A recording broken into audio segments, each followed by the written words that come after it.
Taker loved Yoko, though, and, you know, they worked well, I think, very well together.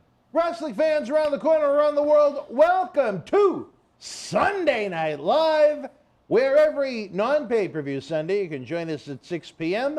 to go back in time and forget about sports entertainment in 2022. I'm Dan Marotti, along with your hosts with the most, CW Charlie Wilson himself, and fresh in from Fridley, Minnesota, the Berzerker. We couldn't get him last night, but he's at least here for one night. Huss, huss, huss.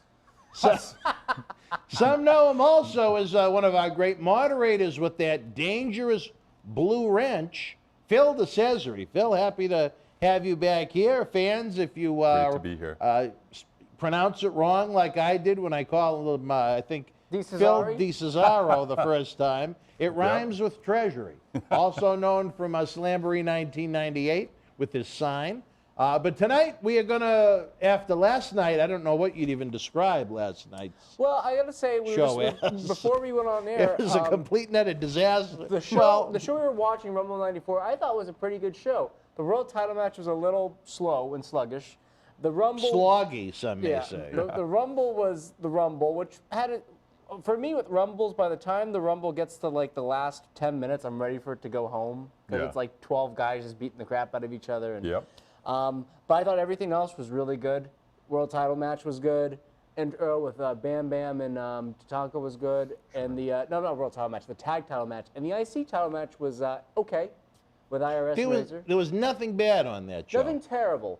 It was either meh to good.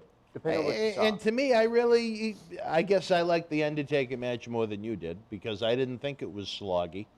It wasn't awful. It just you know what it was? The end with all the heels coming out might have hurt it a little bit because it took so long to get to the finish of it. I get you, but I think it was a good way to have Undertaker lose and die. It was. It just took forever. That's the thing. Well, it was a little sloggy. They had to, it was like Rasputin trying to put him down. It was like none of us gave it a 10, so. But it did. I think it. Oh no, Quincy gave it a 10. I'm sorry. It was a better show than I thought it would be going into it. Oh really? Yes. Well, like I said, I remember it from being there. So, I just for the fans that saw Quincy Rastani erupt like a wild animal about showers. Feral was the word I used. Screaming baboon really got Quincy going, and then some last night. He was not happy, and I think maybe it's best to limit Quincy to the 40 to 45-minute wrestling challenge episodes. I'm surprised he didn't pull a Kurt Angle and throw the milk at you like that segment he did with Austin years ago with the milk truck. He got very close to me last night when he decided to what was it that he was upset about? They asked him about what was the word? I'd never heard it before. A lampar or a Loofah. It was a Yes. loofah. Yeah, shower loofah. Yes. I don't even know what that is. It's just a little like fuzzy thing that, or not even fuzzy, but you just use it to put soap and shampoo on you and stuff. I don't think he knew what it was either, no. which is probably why he got so mad. But the funny thing was he was talking about his finisher that he'd want to use, which was the finish of the Royal Rumble match where Brett and Lex go over. And I thought to myself, wouldn't it be great to put him in ring? He just goes up to someone and tries to knock him over the top. Well, he was a good friend of the Hootens. But anyway, we're trying to fill up the room, folks. If you could share the link across social media. Again, we're watching Royal Rumble 1995 from, I believe, just outside of Tampa, Florida. Sundome. The Sundome. It was a big night for WWF, even if it was kind of you're right about the bottom of the barrel as far as the talent and the roster goes, as you'll see in the Rumble itself. Oh, the match itself, yeah. I think this Slim is Pickens. the quickest Rumble in Rumble history. I think, speaking of Phil in the road, Phil was number 17 in that Rumble. He got in there somewhere. Oh, did he? I think so. All right, well, I know John C. Manicus Riley is manning the booth again tonight. Kevin Manicus Hart is busy at his educational facility.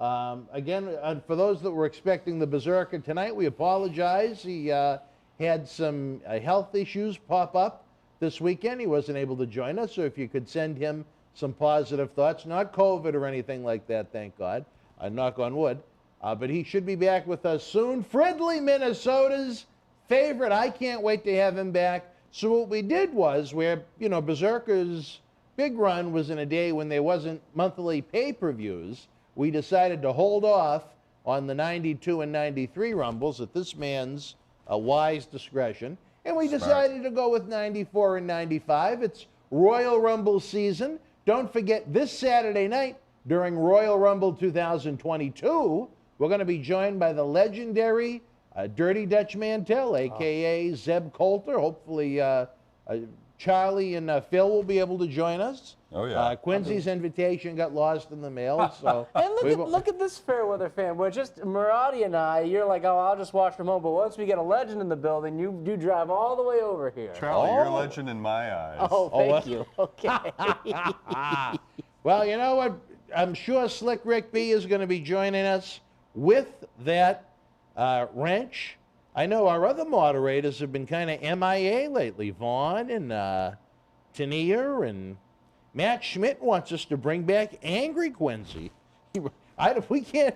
Angry Quincy doesn't work. Talk about when he's Jekyll going and to Hyde, kick off the HD feed that we had last night. When Talk about a Jekyll and Hyde person. Who? Quincy? Yeah. Well, he's special. He's a in more unique ways than one. individual. Yes. What else do you guys have to say? Does he feel? I haven't spoken to Quincy. I'm not sure if he feels any better since yesterday. Hopefully he was able to take a shower when he got home.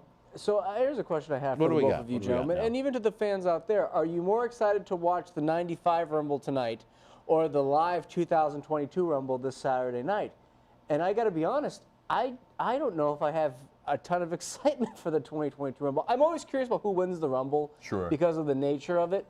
But and there's mystery entrance. Yeah, and you always wanted, and I think a good Rumble we were talking about last night has a few people who could win it and has some cool spots, and it's got the big monster that comes in and cleans the house, and it's got the marathon man who makes it like 45 minutes into the match. Sure. So it's And don't forget Kofi and any stunts he might have. right. you Yeah, know? his great. Yeah, I mean, how many more stunts? incredible. Oh, he's been doing it for 10 plus years. Yeah. And he's like he's just something else. Innovative. Yeah, very. But I guess the 2022 Rumble, I mean, like, how excited are you compared to watching the 1995 Rumble? Well, you know, I have to say, probably the 2022 one. I've been looking forward to the Lesnar-Lashley match for years and years now. And probably I'm going to give it, I'm going to be a little impartial because we're going to have someone like Dutch Mantel with us in studio. So to have his insight during a big show like this, I think is going to be very interesting, not only for us, but for all the great fans at home. So Very cool. Yeah, awesome. it's a cool experience. We're going to have great autographed photos, 8x10s, some 11x14 posters of Dirty Dutch and Zeb Coulter, so you can help us keep the lights on. As we've stated before, it is not cheap to bring in wrestling legends like that. That's why even the airfare in the hotel with the Berzerker is one to swallow, so to speak. We're not talking about Harvey, but it's going to be a big night tonight. Diesel and Bret Hart, a rematch from... no, it wasn't a rematch. Well, you have to put over JetBlue. They were able to give you a voucher. Well, That's good news.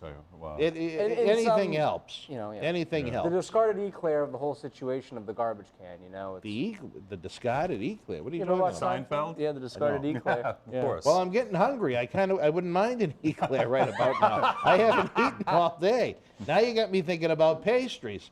All right, fans, we're going to give it another minute or two, as I'm also trying to do the old social media thing. Do you think Kevin Manicus Hart will join us in the chat Hopefully. room tonight? Hopefully. Little Kevin Manicus Here's another Hart. question. Yes. I believe, according to Wikipedia, I could be wrong on this, the 95 Rumble had 10,000 at the Sundome.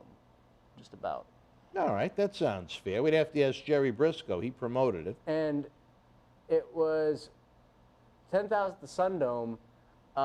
Where now is the Rumble? Where's the Rumble this year? St. Louis. St. Louis. Do you think they'll get 10,000 at least for the Rumble? Oh, it's in a dome. Yeah. It's they're going to go well beyond that. Yeah. One would think. Well, one would hope. I mean, One would. Well, I know. I know it to be a fact because it's definitely not sold out. But when I had that conversation about the WrestleMania matches we were talking about last night, it seems like they're big shows nowadays. 25,000, I think they might be at right now. Really, because I feel like the big shows these days they sell more now. You know, there are more spectacles. Yeah. But the typical live show attendance is kind of down a little bit. Significantly, I Yeah, think, right and I now. think it's going to And be a lot of interesting. factors at play right now, you know. I mean, just, you know, people are still scared to go out in many Almost like regards. Lou Data. Yeah. Well, isn't there? What's the average ticket price nowadays for the WWE show? It's about $45. And I think for the 95 Rumble, what was it? Probably 20, maybe 22. Oh, you to could go probably get a ringside? front row seat for $25. Yeah. The glory days. Yeah. The good old days. Yeah. All right, John C., are you ready in there, brother? What a tight game we have with the Bucks, by What's the the way. score, Phil? You have to give us Rams are up by just a touchdown, but they were up by as many as 3+ before. I think even a little more than that. think Tom Brady's gonna use Bucks his have the black ball, minute and a half. It's just been incredible. What I mean, is the actual ultimate comeback score, hit. Phil? 27-20 right now. Rams are up. With a minute. With a minute and I think a minute and a half, or there maybe a minute and 2 left. Who's got the ball? Bucks, seemingly the Bucks do right now. The Bucks so have fourth, the ball. 4th and 1 at the LA 9. Good Lord. I can't handle that I almost drama. wish we were watching. Let me tell you, I was listening on the radio on the way down, and it was, yeah. 45 seconds now. I just put it on my phone. Okay, 4th Well, you know, and maybe 1. we should wait until the end of the game to have more people come in. I'll tell you, you know, any fans out there are just hanging on the edge of their seats. I know Vicente Ray Wasco, Good a Lord. former Boston wrestling superstar, now WWE referee extraordinaire, is at the game with his breast. I remember sending him a little text. Nice. Oh, we're hoping Yeah, for the they are Bucks. nice breasts. Are yeah. you? Yeah, I am. I want the Rams to win. Come on now. You're Why? a Rams guy? I'm Tom I Brady. more like Tom Brady is one of the most overrated athletes.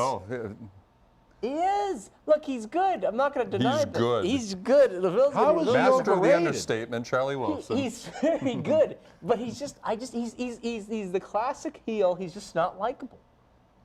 Are you saying he's like MJF or something? No. He's just not a likable person. He just seems. You know what it is? I like explosive athletes. He's like the old man You athlete like that him just. Explosive, all right. Yeah, explosive. Exactly, Dan. You like to be exploded on, I know, but that's a Hey, different hey, matter. hey, we won't Come have on that. now. This is Yeah. a family program, as fa- Quincy would say. Well, Quincy almost exploded on you last night with some milk. Oh, he had an orgasm of rage, but What do you think is going to happen the next time he's in the studio? You think he's going to forget all about it, or he's probably, yeah. He did say That's that. usually how it goes. He did say that that fire could linger for a week or two, but I Oh. don't think so. I think he. Timeout by the Rams for some reason. I don't know why I don't know they took a about for timeout. some reason. They're trying to regroup. Well, it said there. They don't want to become another victim of old TB12. The Bucks look good. And listen, I will give Tom Brady He's credit. an inspiration, okay? An inspiration. What, do you Yeah. have a tribute of him at the house? with shrine. The big shrine and Yeah. skulls right behind. Skulls. Well, he is on the Buccaneers now, I guess. Little pirate hat on one of them. This one here was from a young lass that I met one time, and I had to take her. Well, fans, if you're football fans, what do you think of the game? Who do you got, the Chargers Yeah. or the Bucks? This is Rams. NFL football at its best. Yeah. Who do you think's going to win by how many baskets? Are you asking Quincy? Yeah, I should ask. Matt Koch is headed to Toledo tomorrow night for Monday Night Raw. Matt, send us a report, anything interesting that goes on. That's Mr. cool. Wonderful, happy Yeah. to have you. Queen Bench, welcome. Matt Schmidt. Quincy versus a glass of milk is more entertaining than the 95 Rumble. Well, you know what, Matt? You might not be wrong about that. Can I tell you, this is how much I dislike Tom Brady? All right. Tell me how much. I was you and the born, rest of half I was of born America. on the 12th of March. March Yeah. 12th is my birthday.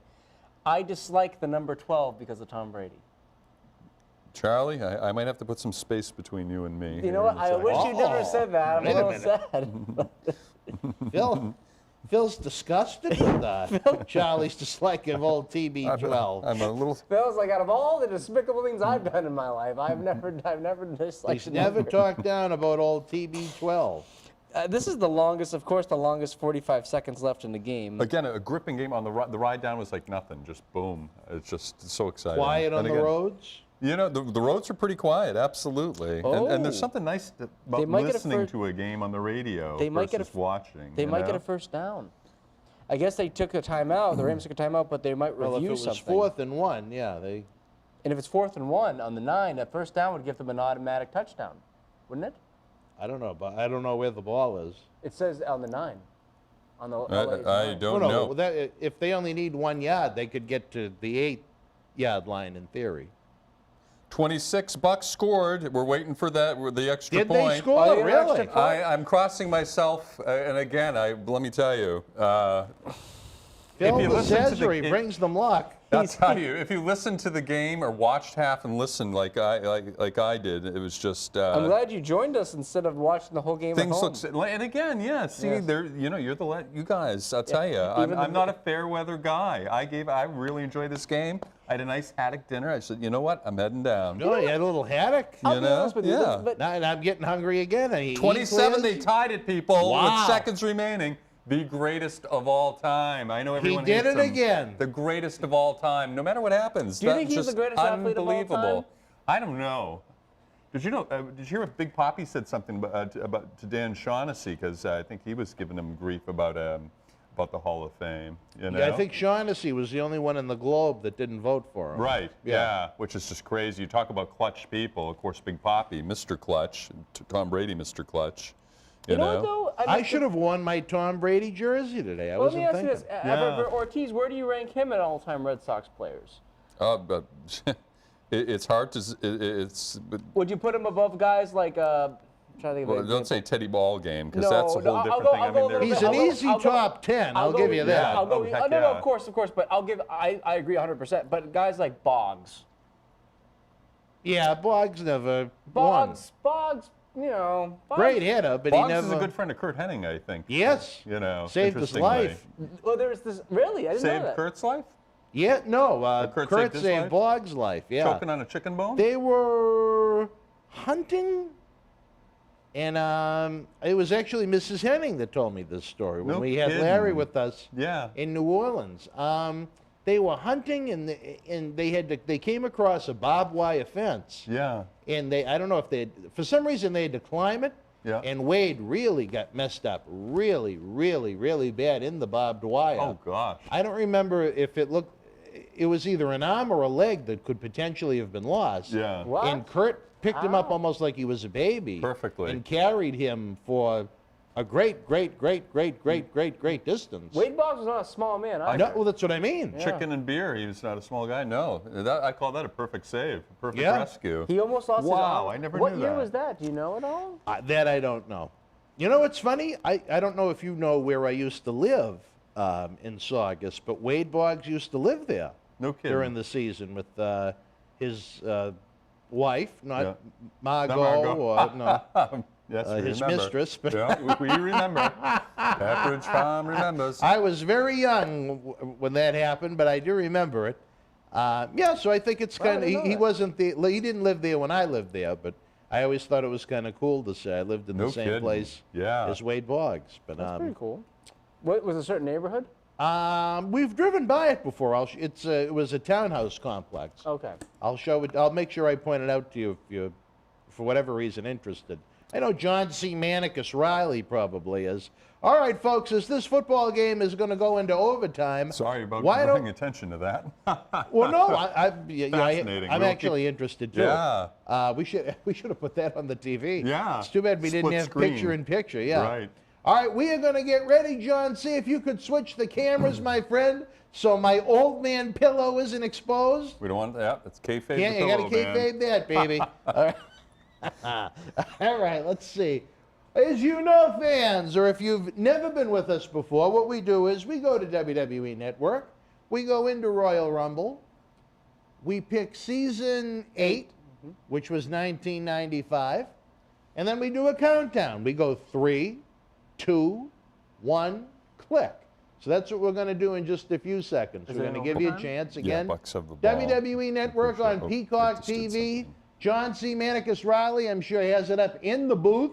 He Oh, no, wants it's to fourth see what's quarter. happening in the Rumble. CW's ready. DeCesare's ready. Does it Andy have to be Wong 12? is ready up at Kowloon. We saw him last night. He was breathing fire like a dragon. All right, fans, it's time to rumble. 3, 2, 1, click. Contact. All right, let's see what we have. Probably a coked up Vince intro. Now we Oh. got the limousine. Wait a minute. They might have kicked it. They might have kicked it. They're going to kick it. They're going to try and make a field goal. Who, Bucks? Rams. They got 4 seconds left. They might kick it. Oh, Jesus. Oh, they're still in regulation? Yes, like 4 seconds left. Oh, well, look at those legs. Who's this Is that Bozark? Kathy Piggott Broder at Memorial Hall? Oh, my They God. recently divorced Pam Anderson. Who's this Berzerker? This Tatanka, a good friend of ours. Tatanka's- Captain Lou, who gave me some great advice. 30-27 Vega. Rams. Oh. They pulled it off, Thank really. you. Thank God. Tom Brady Doink go was retire. just with us at Memorial Hall. Look at all the MWF alumni. Big Mabel was there? I forgot about that sack of shit, yeah. I wasn't his biggest fan. Well, I guess the season is over for Tampa Bay, and so is Tom Brady's career. Well, I don't know you about think he's that. going to retire? He'll do one more year. He'll probably do one more year. Listen to Vince all fired up. I loved his intros. They used to make those pay-per-views feel so important. Yeah. I actually have an original 95 Royal Rumble t-shirt. Really? You should wear it. I think it's in one of my storage bins. I have a whole. I was going to give him to Pa- Baby Marati, but Paul I'm going to guess it's a little big for him. No, but the sign said Pa. Oh! The sign said I Pa. thought you meant give him my Royal Rumble 95 t-shirt. No, it's and a I didn't Pa on the understand why. Maybe Pa Lou is at the Rumble 95. Well, I'm going to guess that he's a slight man, Paulo. We don't know that. Well, Maybe. you never know. I think I met him actually briefly at the show. Oh, did you? Yeah, he wasn't a big man actually. Yeah, well, all right.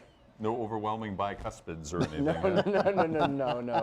But then again, I feel like everyone's bigger than me. Or well, if you're smaller than me, you're small. If you're bigger than me, you're big. You're an average-sized bloke, or perhaps even, well, when you're gassed up, you're certainly. Well, he's on the, I think I'm he's on the about- gas right now, Phil. I think he I'm a is. little bit shorter than average, and I'm probably a little bit lighter than average. I'm like 175 at 5'7". So I'm a little bit smaller than the average guy. All good. Not ridiculously, but smaller. All good. Looks like a very small arena. There's only 10,000 people in there, according to Wikipedia. We should have talked to our buddy Jerry Briscoe about that, but Well, we have another Briscoe in studio, Quincy no, Briscoe. we did not. We had Quincy Rustani. This is a man that headlined the first few Boston Wrestling MWF events back in 2001. A road dog, then known as the Roadie, a relative newcomer to the World Wrestling Federation at this time. Oh, wow. B.G. James. I think they exaggerated Jeff's height just a tad there. Yeah, he's but maybe 5'9", 5'10", right? Again, the 3-inch, 30-pound increase seems to be. I think, well, You you know what's funny is Jarrett, I think, was at his all-time best in terms of how he looked here, his shape. He looked great here. Jeff is a great follower of ours on Twitter. He Oh. enjoys keeping up with our craziness for whatever reason. And you know what I just He's found great out? ups, obviously. Great drop. He was a great basketball player, too. Jeff Go Jarrett? figure. Yeah. I never knew he that. Played, I believe he played college ball. Yeah. Really? He was definitely the point guard. Granted, he was I'm only assuming. 5'10", but, you know, still. Maybe 11. No, more 9 maybe. Really? 5'10". I know he was that short. He doesn't look that short. It's all relative. I always liked his glasses and hats when he had those. I bet you would wear those outside on the street, would you? I know. I would. remember, it's funny, I spent New Year's week with Rich Swann in Las Vegas. I don't know I know you're not a big current wrestling fan. I know who he is. Okay. Yeah. They sold glasses that said, I think it was 2013 on them, and I almost got them because they were just like Jeff Jarrett's. Oh. Only it was the year for gimmick Right. sales. And then I said, when the hell am I ever going to wear this again? That's true. So I didn't wind up getting it. You know, I gotta say. But we landed, I think, at like 10:15. So it was like a mad rush to get from the airport to get I don't even know if Ubers were around then. So a taxi to the hotel to check in to get to the Strip to see the massive fireworks display that they have, as you can see on our background that the fans can't see. Every major hotel has their own fireworks display. So cool. it's really cool, almost like Razor. You know, It just doesn't come up from the ground. I was just gonna say, I just found this out the other day. Were Road Dog's braids fake? I have no idea. Because I think they might have been. Well, as Jerry Lawler would always say, and I love the line, he's got more extensions than AT&T. You know, I think they were. Because I saw, love that Because line. there was a picture of him from late '97 with the short hair, and then like 2 months later at WrestleMania, he had these long braids, and it was Yeah. kind of like, yeah, but I think at some point they were real, but maybe they weren't. I don't know. I don't think he might have him here. Well, hopefully we'll have him here in studio at some point. Now that he's a free agent, we can ask him. There you go. Yeah, were they fake Charlie braids? Wilson wants to know. I think they were, but and of course you have the. I think these two worked really well together, Jarrett and. But then again, I don't think there's like anyone that they didn't work well. I think they're just two guys who could work with anyone. Jarrett and Hall. I think they're just both that good. I don't know about Razor as much as Jarrett. Who did Razor not work well against, you think? His Goldust series was really lacking. In Well, that 96. might have been the character of Goldust more than the. And he wasn't enamored with the idea of working with Yeah, Goldust, no, not at so all. I think He that liked might have been Dustin, but he part of it. didn't want to work with that character. I'm trying to think and go back in time. I don't think his matches with Randy were particularly exceptional.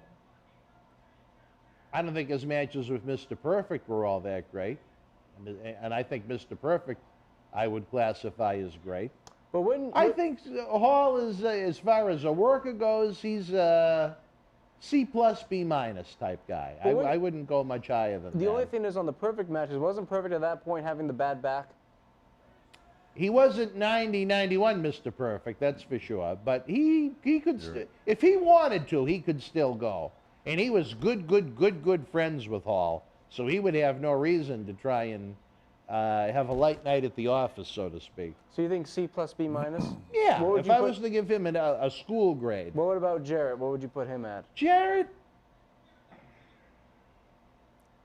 as far as his wrestling work goes, alone B+? and nothing else, yeah, probably a B+.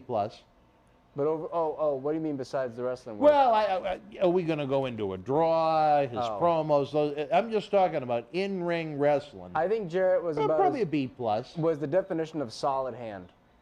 I Yeah. would, like to me, he's a guy that's like, and I know you're not going to agree, but a guy like The Miz, I think would be very similar to Jarrett, and as far as a solid hand, could cut a promo, could get. Is he a main event guy? Maybe not, but he's fairly close to it. Miz's work is terrible. I mean, it's so fucking light. Compared to Jarrett's, same kind of worker, same Southern style kind of work. It's all the same Memphis style. I think you need to watch a little bit more Double J. One man's opinion. Not to say that you're wrong. I just don't agree. I think Miz is it's way too light. Way too light. But Jarrett, to his point, not a great draw. So would you put But him I over can't think of a bad series of matches he ever had with anybody. Well, would you I didn't watch old Memphis, but as far as his WWF, WCW, then back to WWF, then back to WCW, then TNA run, I think he overexposed himself in TNA as the champion. Yes. But as far as the matches went, I can't think of anything really horrendous, bad, almost like Randy Orton. With Randy Orton, the only shitty Good chain wrestling. situations he ever put himself in, I think, well, he didn't put himself in it, but that he found himself in were his two feuds with Bray Wyatt. Other than that, I can't think of anything That's a good that reversal. Orton did was terrible, was bad. So, with Miz, you said the work was light. Is there anyone else you think whose work was light, like Honky Tonk, for example? I've heard him being called light. His work was light. Was there any people that you felt their work was light? Because you could go back in time and look. There's some guys who worked a little light in that regard. Honky Tonk, yeah, a little light. But you know what? He drew huge with 4 different opponents during his run there. I mean, he was the personification of over. He was the personification of the heel. Everybody wanted to see whoever he was working with kick the shit out of him. I think in Miz, there's about as much interest in him as stepping on gum in the street. I wouldn't go that far. I think there's a little. I think Who wants to see Miz? Well, and what do you want to see Miz do? But I think no one wants to see anyone right now. Rollins, Miz, Steen. I don't think it's their fault. I think it's the product is so bad. I think if the product was hot, no one would want to see Miz. I don't think a lot of people would want to see. I disagree. I really do. I think he's got more. To me, he's a great mouthpiece. He's a great ambassador for the company. But as far as his wrestling goes, it's unbelievable. I wouldn't. I really don't get what you're saying with that one. I'm not saying you're wrong. I just don't It see looks like a little child is trying to play wrestling moves. I don't see that though. What was the last good Miz match you saw? I don't really watch a lot of matches from this time period. Can you think of any good match that the Miz has had? I saw him in Orton Royal Rumble from years ago. That I thought was pretty good. All right, well, look who he was in there with. Well, it takes two to tango. The Dolph Ziggler, thank you. The Dolph Ziggler match. And again, look at who he's working with. Well, that's not necessarily just on. It takes two. It takes two. I don't think he's bad, but there's nothing good about him. It's just very light, very, very weak. It looks like you're getting hit by a marshmallow. I mean, look, I think there's light workers today. I want to see some potatoes. Well, look, if you want to see light workers, AEW, I think, is full of them. With the stuff they do. Yeah, you know? he'd fit in perfect with them. Well, you know, they already have one. It's called MJF. Well, I have to say, I'm very excited that my friend Leo Rush, I hate to say it, but my friend Leo Rush is leaving the company. Do you like calling him a friend even with all the little zingers about him? It seems like he's always making someone upset about something, Leo Rush. I know. And I don't know if we had the discussion in private last night or if we had it during the show. But I think during the show. It was during the show. Referring to perhaps yeah, some demons. Not demons in the classical sense. Yeah, I'm not saying he's a bad guy. It just seems like he's very mentally unstable. Well, and if you watch the actual Wrestling Insider Special Edition series with Leo, he discusses his mental health problems. Yeah. And I really think he would benefit from having a real life business manager to handle his social media and his interactions with people, and because of whatever it is that dances around in his head, it leads to issues. And he's a good person. He's phenomenal in the ring. He's very unique. He's like a Rey Mysterio. He's the type, if you had just one of them on your roster, he would stand out like no tomorrow. Great promo. And I hope we can do stuff with him. He strikes me as the kind of guy, and maybe I'm wrong, that if he and I were to talk and I had a different like you and I have different ideas, and we don't agree on everything. He strikes me as the kind of guy, if you disagree with him on something, he gets personally hurt over it. He strikes me as that from what I've seen from him a little bit. Have you ever watched the interviews we've done? With him? Yeah. To be fair, I did not, only because, and don't take this the wrong way, it has nothing to do with you, I have no interest in him at all. Well, I think you'd understand him and his life and his personality a little better if you did. Okay. I think the world of him. I will say this, I thought he was, from the little I saw of him and Lashley together, I thought he wasn't bad in that role. He was excellent. He was great. That's what I would use him for. If I was a promoter and he was working for me, I'd say, I want you to mouthpiece. I don't care about I don't really care to put you in the ring, no offense. I'd just rather have you talk. Yeah, but with what he can do in the ring, it's amazing. Yeah. He looks like almost like a video game character, the way he moves. He's in great shape, I'll say that. Not even in great shape, just the amazing things he can do with that little body is nuts. Oh, wait a minute, there, Jeff Jarrett. Did he show you other things he could do with his little body? Well, you'd have to ask his wife. He's got 3 kids. I think these guys. Now, these guys would work at the Mania, right? After this, 11. Yes. Did you like this match more than their match at Mania? You know, from what I remember, I do. I like the Rumble match better. I thought maybe WrestleMania 11 was a letdown. It was the first one I went to, and I thought it was terrible. Really? Oh, terrible. 10 was the first one I think I went to. That was Hartford. I went to the Hartford one. Oh, you were down at MSG, yeah? We saw LT out the night before at Coach's Bar. Yeah. With this the night before WrestleMania 10? Hence, it probably explains why he was feeling the way he was after his match with Bammer. Oh, yeah. Well, no. He was sitting at the bar. Yeah. Which one? 11. you're talking, WrestleMania right? 11 was Hartford. Oh, right? 11. Then it was 11. Oh, you okay? Yeah. Yeah, we saw LT the night before. Oh, so we were in the same place at the same time, Phil. Dun, dun, dun. It happened a few times. It's almost like fate has brought you two together. Yeah, I have another friend, the same thing. We're destined to meet in some way, you know? We both saw Andre the Giant at the same time at the same arena. Really? Yeah.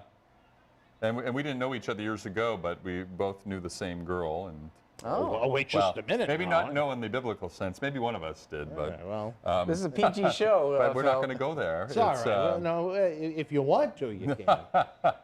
The old trip there, nice. Oh, Double J is going to be that singing a one. tune higher in the shower tonight. Ah, Great locks on Double J, huh? Great head of hair. So did Razor, you know, with that greasy kid stuff, as Vince would say. the greasy mullet. Quincy didn't like it when we asked him if his hair resembled Holland Nash when he worked at Rustani Mobile when he was younger. Gosh. You know, I gotta say this about pro wrestling. It might have been the last place where the mullet remained. It's just like Michaels, Ramon, they The had 1, 2, 3 mullets. kid, he had a classic. 95, 96 people still had mullets, and I feel like the mullet died by that point. Yeah, it was back to short hair and goatees, I think, too. And I love the goatee. I still go to it. I know you don't sing it, you know. Depends, much. not for me, but on a certain guy, it depends. It depends on the man. Just depends on the man. You know, I mean, I don't like Dan's goatee. I'm not a big fan of. But you don't You don't like my goatee. Why No, don't you I- like my goatee? it's too big. It's too big. Like a Buff Bagwell goatee works. All right. the I trim- used to keep it much smaller. Okay. And I suppose you Before like the eyebrows, too, The right? eyebrows were half the gimmick. Oh, The eyebrows were God. great. I love Buff, and I guess the thing is, I think he's probably a douchebag in real life. Excuse my language. Yes. But I still love him. It's kind of like how you No, like certain people that people hate. You like who you like. Well, I only go by my personal interactions with them, or if I don't know them, their in-ring work. Oh, bad finish, I think. Oh, Razor's out clutching his knee. That match was getting into another gear, I thought, and they just kind of. I feel like WWF did this at times. They did these weird. Well, they knew where they were going long term. They didn't book it week to week like they do now, for better or worse. But as a fan, you get the pay-per-view. No, an that's Alex fan. Den fan. Oh, but We don't want Jarrett's upset. He doesn't want to win. He wants to win the title.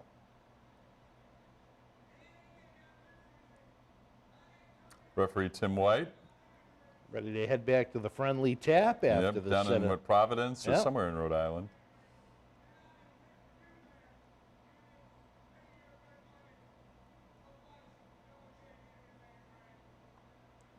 By the way, another colorful set of trunks by Razor. Yesterday we watched him in the sky blue. Today it's the yellow.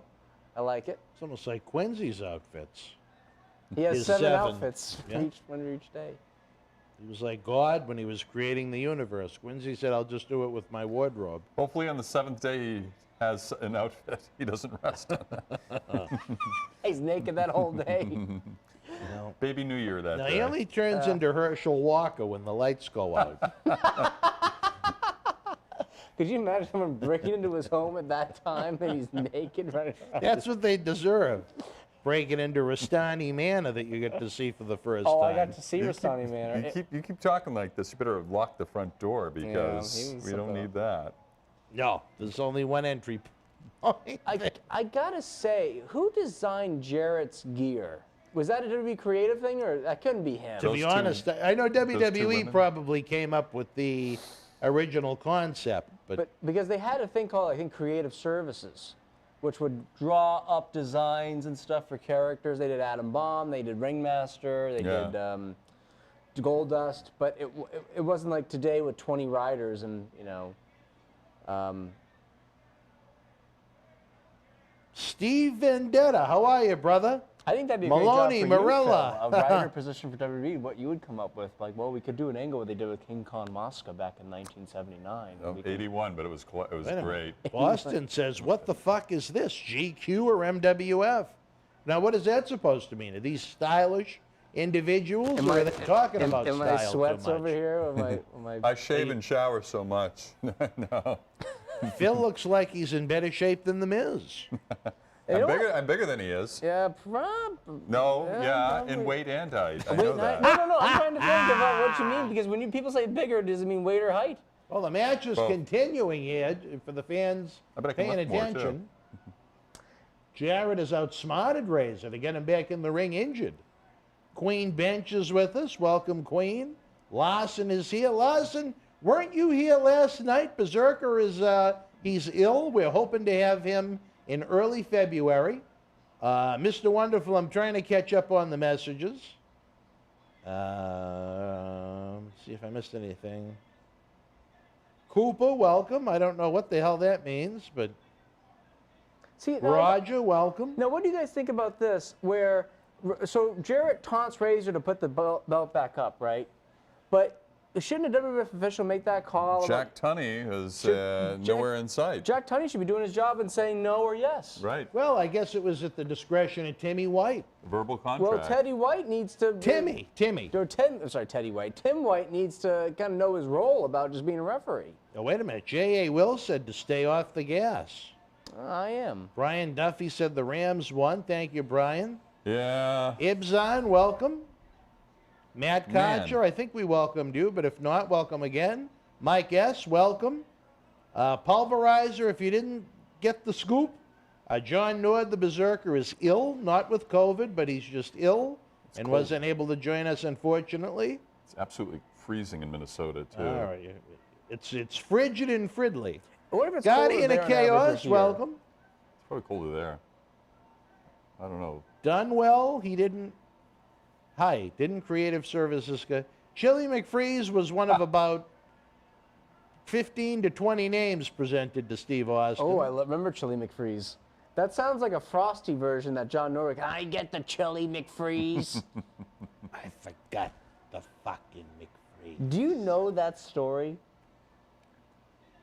Were you at the satellite office, or? Well, it was a different. I don't know if you. I don't. satellite Well, office? so we went to Kowloon. Yeah. Or, we like. I gotta get there, man. We got I've a been nice jonesing. meal. Yeah. And then John Nord afterwards said, I'm still hungry. So we get in the car. I'm like, well, John, what do you want?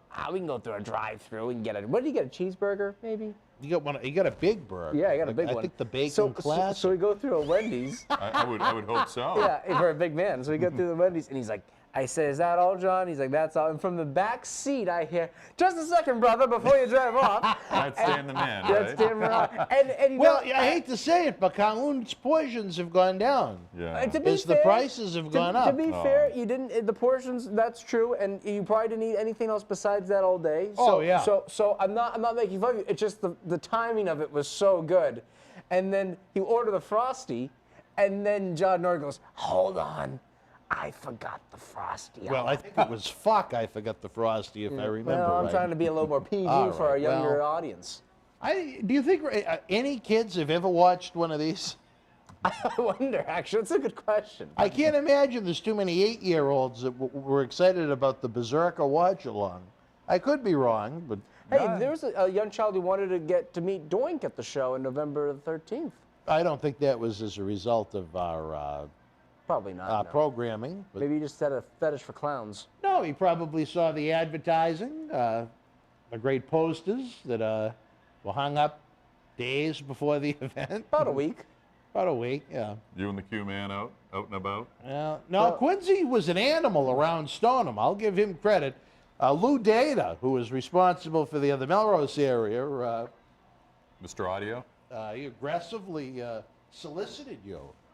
I wouldn't say. As I was told, I aggressively solicited him in a letter I received from a man that looked like Wimpy from Popeye. I'll gladly pay you Tuesday for a hamburger Well, I today. tell you, He kept saying that too. whatever worry I may have had about the legalese letter that I received was diminished greatly when I saw the attorney's photo, and it looked like he was a character actor at an amusement park for Wimpy. Did you? He was related to olive oil. Olive oil, who's that? I almost want to read the letter. Oh, great on punches. the Oh, dear. I think maybe we should. That's its own special. We don't want to ruin the Royal Rumble That watch might be a along. Patreon moment. No, we talked about Jarrett earlier, and you mentioned Memphis, and I think so many great workers came out of Memphis. I still think, and I know you aren't a big fan of him personally because of some interactions, but I think Brian Christopher, if it wasn't for his personal issues, he would have been a little bit bigger deal. Smaller guy, but I thought he was a very talented guy. Very talented. I think size hurt him a bit.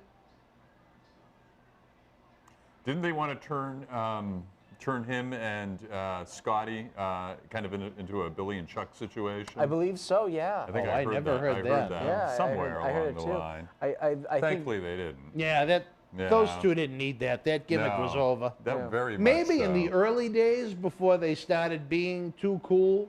Yeah. when They were too They were much. too much. Yeah, maybe at that point it was considered. They I called them never too heard though bad. they were going to do that. Yeah, I'm sure Jerry Lawler could have put the kibosh on that too. But I don't Jerry know. didn't pay too much attention to that poor kid. No. I think that's why he had so many problems. Yeah. I heard he was more of a friend to his son than a dad, and I think he needed more of a dad. Well, the irony At is one of our events that we had him, he was complaining about the father quite a bit. About his dad? Yeah. What do you think his relationship? What do you think it was from your perspective, that his relationship with his dad? I think the problem was Jerry never wanted to be over 30.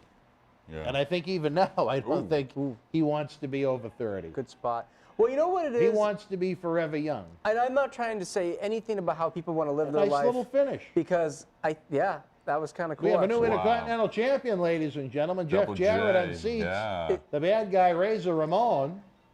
At least he hooked the leg, as Grillo would say. He consistently goes after women much younger than him. I believe the woman he's Oh, with yeah. is. And I think that there's something psychological about someone who does that. Not saying they're a bad person, but it seems it's like a Peter Pan syndrome. They want to stay youthful, so they... That's a Jerry lot, and I use Seinfeld. that reference in wrestling a lot. There's a lot of Peter Pan in that. No one ever wants to grow up. But Jerry, I think, is taken it to the extreme with the amount of New Jack work he's had done. And Yeah. New Jack had a great quote about that. what was that? He said, the age you get into the wrestling business at is the age you stay at mentally. What age did I break in? Which is kind of apparent in certain situations. 13, yeah. Linda had said, I've used this phrase before. She said I'm like the world's oldest 12-year-old, so pretty close. But the idea of you at 13 or 14 makes me laugh because I feel like you talk the same way now as you did then. Like, I could see a 14 be like, Tony, who's that Bozak over there? I was much more timid back then. Really? Because I needed to learn. When did you I become was this? in a big. The longer I was around, 20s maybe probably? my confidence. Well, maybe my confidence grew a little bit once I was welcomed into the world of WWF. But you know what? Maybe towards the tail end, when Tony Rumble and I used to speak every day, which was probably the last year or so of the company. I felt confident to share my ideas and the people I liked and the people I didn't like and the people I liked as pros and the ones I didn't like as pros. And Oh, nice mullet, Pettingill. I felt like at that point, you're talking, I was around 5 years. And even though I wasn't very old, I felt like I could share. And I've always been crazy. So, I mean, you've got that. Yeah, I mean, you've always been an insane psychopath. But as far as the wrestling goes, it was put into my head, mouth shut, ears open, learn, observe, and work. Well, and look what it's gotten you. It's the etiquette. Not much. I'm watching Royal Rumble 95 in 2022. With a couple of A creeps couple over. of jerks like I don't know, us. I wouldn't say that. I'm probably low man on the totem pole on this set, but it's been an interesting life, I'll say that. Pettingill, what is going on with your hair, brother? I don't know what that wants to be. And you know what? I'm going to say this. I think I hated her with the fucking passion. Pam Anderson? No, this one. Well, who was this? Was this Stephanie Wyatt, I believe was her name. Stephanie White? Wyatt, almost like Bray. What was wrong with her? You just didn't like her performance? She came off almost like, who was I talking about, Wimpy. She almost seemed like she was doing a character of at an amusement park. She offered nothing to a pro wrestling presentation. Fans, I'm going to catch up with some of your messages so you don't get angry with me. I don't even remember that. You don't remember her? No, again, she did, yeah. Speaking She of was there maybe a little under a year. Okay. I think she was gone by mid 95-ish. Okay. John Nord should fight Quincy. J.A. Will says it's in the 20s in Georgia tonight. No way, man. Wow. Wow. Queen Bench, he's got the Viking appetite. Well, John, he can eat. Who said that? The Queen Bench. Queen Bench, okay. I never heard that name before. So. John Nord looks like he's still 300 pounds. Yeah, I'd say that's a safe bet. Chris Steves, after Quincy's promo, I thought he was going to chug the Fabo pop like Stone Cold did with the beer cans. Well, some of these have been really bad. Christopher was... Matt Karcher didn't think Brian Christopher was any good. Well, fans, that's why we're here, for you to share your opinions on Royal Rumble 1995 and beyond. Speaking of him, you said that you met him a couple of times. You liked him the first time, the second time not so much? I think it was. Who are you talking about? Brian Christopher? Yes.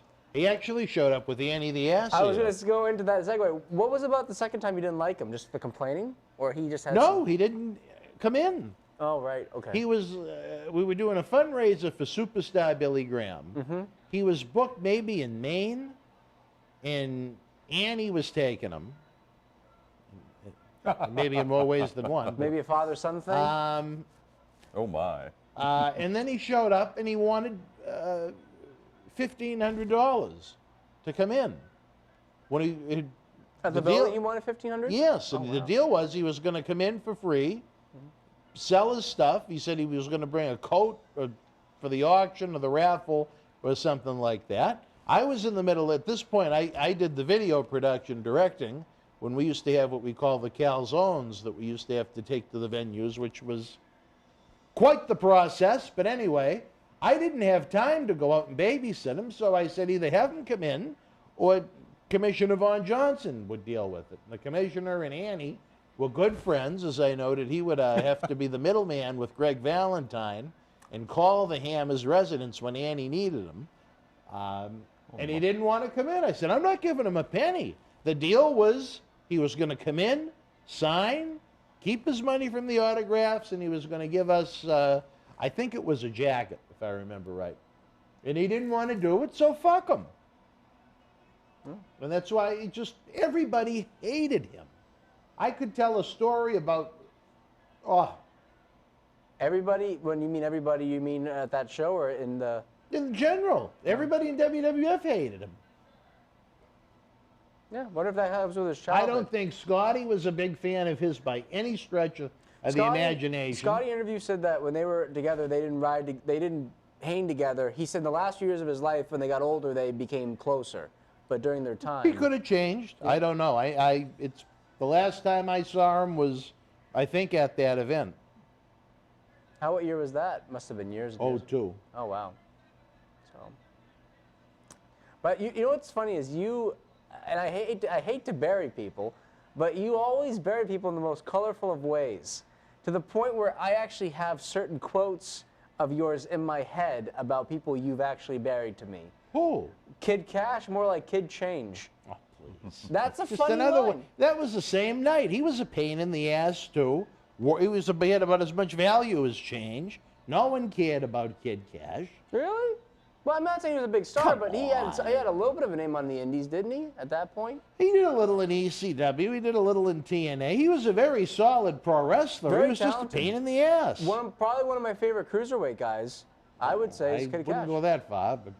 Well, for me, I liked him a lot. The purple-gloved Undertaker, along with the urn that Paul Bearer detested, because it was so big, and he had to carry it with him. Do they have different urns? Oh, wow, that's a huge urn. My Lord, yeah. Was that the urn that Kama got and made into a gold chain? Yes. Oh, that's God, why that was he a was great thrilled angle. to have that done away with. That's a great angle. I love that. He put it into a gold chain and wore it. It had the light inside of it, I believe, is what they would use in an airport to signal airplanes, because they wanted it really, really bright. Sure. Was this did that urn come out during the Faker Taker? Yeah. Yeah, because when he came back from dying from the previous Royal Rumble, he needed a bigger urn for his new look, which actually debuted at the Lowell Memorial Auditorium back in August of 1994. So he Pre-SummerSlam. Oh, was this the road to SummerSlam? It didn't air on TV until after the fact. So did he? So we get like a sneak peek. Did he get the time off for injury? Was that what he was getting with that time off for? There was some injury stuff and some life stuff. So they figured it was good, and it was smart. It was good to give the character a rest, and I think he was more over than ever. Well, I'm looking at him now, and compared to last year's Rumble, he looks a little bigger physically. And he has more tattoos, obviously, so that could be something too. And no mullet. He's got the whole. Oh, he had blonde hair last Rumble. Oh, did he? I think he had got out of the mullet, but this was like, I don't think Taker becomes a really interesting character until like 95 or 6. Why is that? Well, up until that point, he seems to be kind of more or less zombie guy, just zombie mortician guy. He didn't really start to have a more human side until Well, yeah, probably but it's not very during the interesting Attitude after a while, era isn't it kind of began. boring? He just- 97-ish. Yeah, human side. I think once he had that mask taken off, that Phantom of the Opera mask, he became more of like a human. And by the time he becomes world champion again in '97, he's like an actual guy. You know, but it gradually changed. Remember, this was the main event. The first time I was in the locker room at the old Boston Garden. In '94. Did they sell that night out in '94? No. No. No. Not even close. Who was on the card? Do you remember? Undertaker IRS, Tatanka Luger. Oh, after Luger's, after Tatanka's heel Yeah. turn? Backlund did this great kind of non-promo where he was in the ring for about 20 minutes before he even spoke, and he got the fans to go nuts. I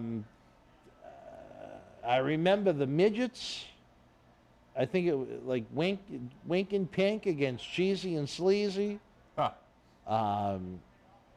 Alondra Blaze, and who did she team Your with? favorite. Oh, please. Well, it was a little less horse-face-ish back then. But they worked Luna Vachon and Bull Nakano. George Steele was the agent.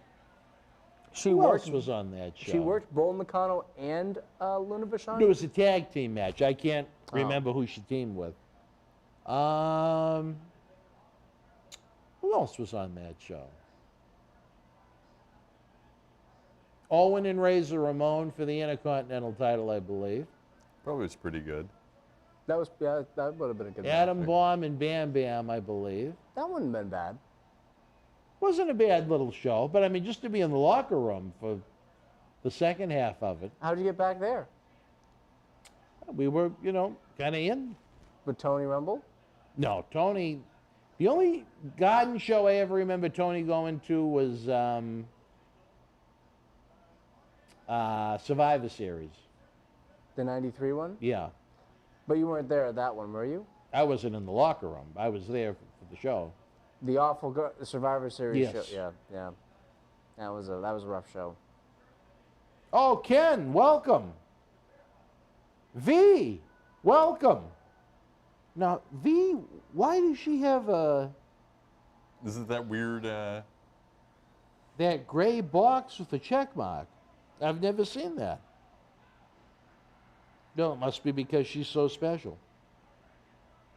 And Queen Bench is still here. Wow, a verified YouTuber. Queen Bench, is that what V means? She's verified? Because she's got that gray box?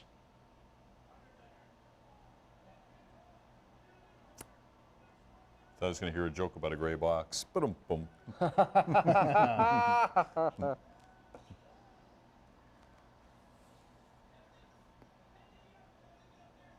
Do you prefer this Taker, Phil, over other variations of Taker? Do you have a favorite Taker? Good question. Biker Taker was pretty good. You for a like the while. Biker Taker, okay. He fit in with the era. You know. I like Ministry Taker. Yeah. Yeah, I thought that was the most evil. Is that one without the mustache and Yep, just that? And he had the high ponytail. Yeah, he was creepy, definitely there. I like Zombie Undertaker too. I definitely do. Uh-oh, IRS and Ted A DiBiase. little Money Inc. Tension. Yeah. One thing that was tough on DiBiase, it was almost like Gary Hart. and that he really couldn't take a bump Really? Oh, because of his settlement that he got money for Oh, his injury. Lloyd's or something? Yeah. Is this Terry Gordy? No. He did at one point did play a He was a the druid executioner in '96. Yeah. But who is this? I think probably just locals. Anyone could be a druid. Even the Miz. Well, maybe Yeah, not. yeah. I don't know. Oh, V said, luckily no other gray boxes in my life. Huh. Boston said, gray box, Dan, you like the MILFs.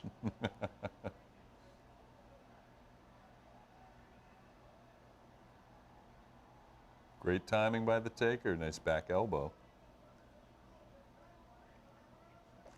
Back-to-back pairs of ours. I thought Rotundo was pretty solid in the ring. I just marvel at how the suspenders stay in place. I give him credit for being able to work in a dress shirt, tie, and slacks. Yeah. It's tough. I found it very boring. He wasn't a very exciting character, but Do you remember what his old finisher was before he was IRS? what was that? An The airplane NWA? spin. Or, Oh, that's right, yeah. It was the airplane spin. Geez, a sleeper would have been better than that. That used to be a finisher. No kidding. And now it's just a nothing move. Yeah. I've taken an airplane spin before. My God, do I hate it. I hate being It dizzy. is rather dizzying, but for both the victim and perpetrator. Bryan Danielson used to do it all the time in his matches. I think the giant swing took that place, you know, the big Cesaro swing. The That's a cool move. The Di Cesaro swing. The Di Cesaro swing, I think. Yeah.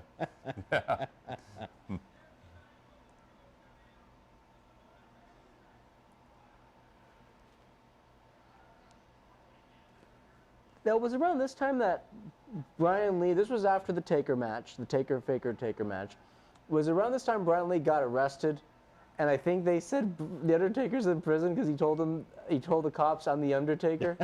Hey, that created a little heat between the two of them. I think they had a little heat from what I gather. did. And it was on the very highly personal level. Yes, and I think involving a woman. Not only the arrest, woman, but the There female was a woman kind. that they were Yeah. sharing.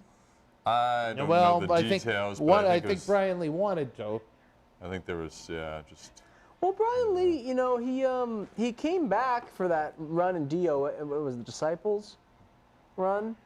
Yeah, So I don't know when that happened with the rest and the women thing, but he had that run there. But Yeah. I always think of Brian Lee as one of those guys. Again, you look at the changes guys made in their look, and Brian Lee being in the early '90s in SMW with the blonde mullet Yeah. and the clean cut look, and then a couple years later he's all bikered out. Yeah.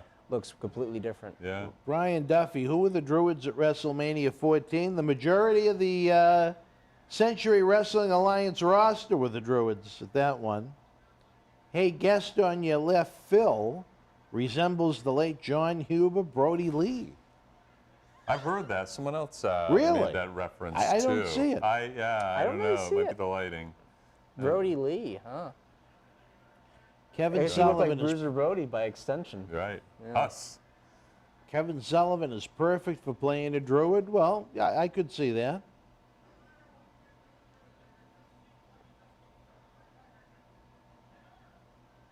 Mike Rotundo had an in-ring shoot with a jobber with a prisoner gimmick in WCW. Now, I don't think you mean nails, but I think I saw that match. did you? Yeah. Yeah, crazy to want to What tangle was with mean him. to Paul Bearer? What did something that happened in the Ring Queen?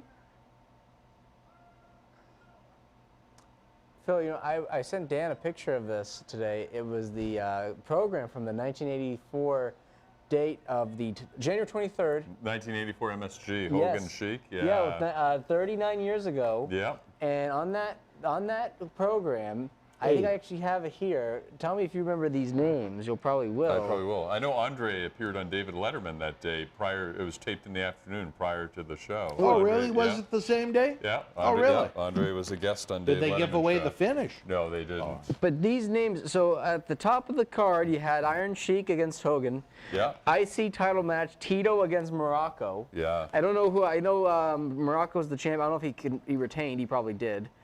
Orndorff and Salvatore Bellomo. Yeah. Sal Bellomo. The late Salvatore Bellomo. And Paul Orndorff. And Orndorff, yeah. Of course. Jay Strombo was still working at this time. Yeah. Against the mass superstar who would be Bill Bill Eadie. Eadie. Iron Mike Sharp and Jimmy Snuka. I think it was Rene Goulet, was it not? Nope, it's Sharp and Snuka. I think maybe there was a replacement then because and of then the Ivan Putski against Sergeant Slaughter. Andre the Giant and Mr. USA, Tony Atlas, and Rocky Johnson against the Wild Samoans. Yeah. And then other Alpha Sika superstar- and Samula. Other superstars, Jose Luis Rivera, Tony Gurria, The Invaders, Mr. Fuji, Tiger Chun-Li, and Midget Tag Team Action. Hell of a card. We have the results in the today's history video on the YouTube channel if the fans want to check it out. I like those. Thank you. Yeah. They I had a wish great one from more Fitchburg. people did, but No, Yeah. those are good. I think they're cool.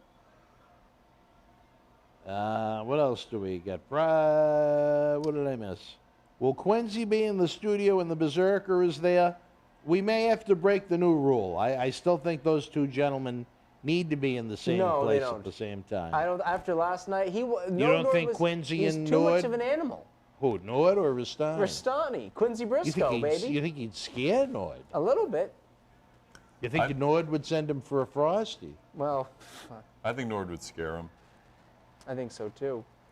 Well, here's a question for you, Dan. You were talking about your time to me in the WWF in 2000, 2001. There was a win for The Undertaker. Yes, continue. You did 9 months there, right?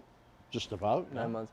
If you had to pick a 9-month time to be back in the WWF, but you get to pick the 9 months, what time would you want to be there? Sometime in 87. 87 to 88? Or just sometime in 87. Could be March, December of 87, for example. Yeah. It was a very good year. See, sing it, Phil. Don't be Why shy. that time exactly? It was what I enjoyed the most. The business was on fire like it was Yeah. the time when I was there. There was much more variety. You had 3, sometimes 4 different tours a night. Yeah. Stacked. The TV tapings were every 3 weeks. It was it was an era I would have loved to have been around and learned from in person instead of just hearing about it Sure. from Ed Cohen or different people that have worked in WWF and then with us over the years. But the Druids are really getting in some offense. You can see the guy's knee pad. Wait, is that Jimmy Del Rey? In the heavy and Tom Pritchard maybe? The Heavenly Way Bodies. too tall big, for Tom yeah. Pritchard. Oh wait, that's got to be one of the Bruise Brothers. No, they're not big enough. Speaking of big, Oh gosh, is there There he anything is. more uninspiring than King Kong Bundy in What 1995? is uninspiring about King Kong Bundy? Bundy was timeless. He was In wonderful. 1995, did anyone care about King Kong Bundy? The walking condominium? Come on, man. Look at how he stacks up with Taker. 6'4", 478, or whatever he was, 468. Legit. He didn't have much left Oh in this no, run, I'll say that. the Christmas tree vase is the Christmas tree urn has been knocked over. Inside his Folgers. Ah, Phil, Good to you the slay, last- good to the last drop. You slay me sometimes, you know. There was that avalanche, that Atlantic City avalanche. Oh God, the elbow. that looked. See what I mean? Hey, he's big. You can't get the ups like that.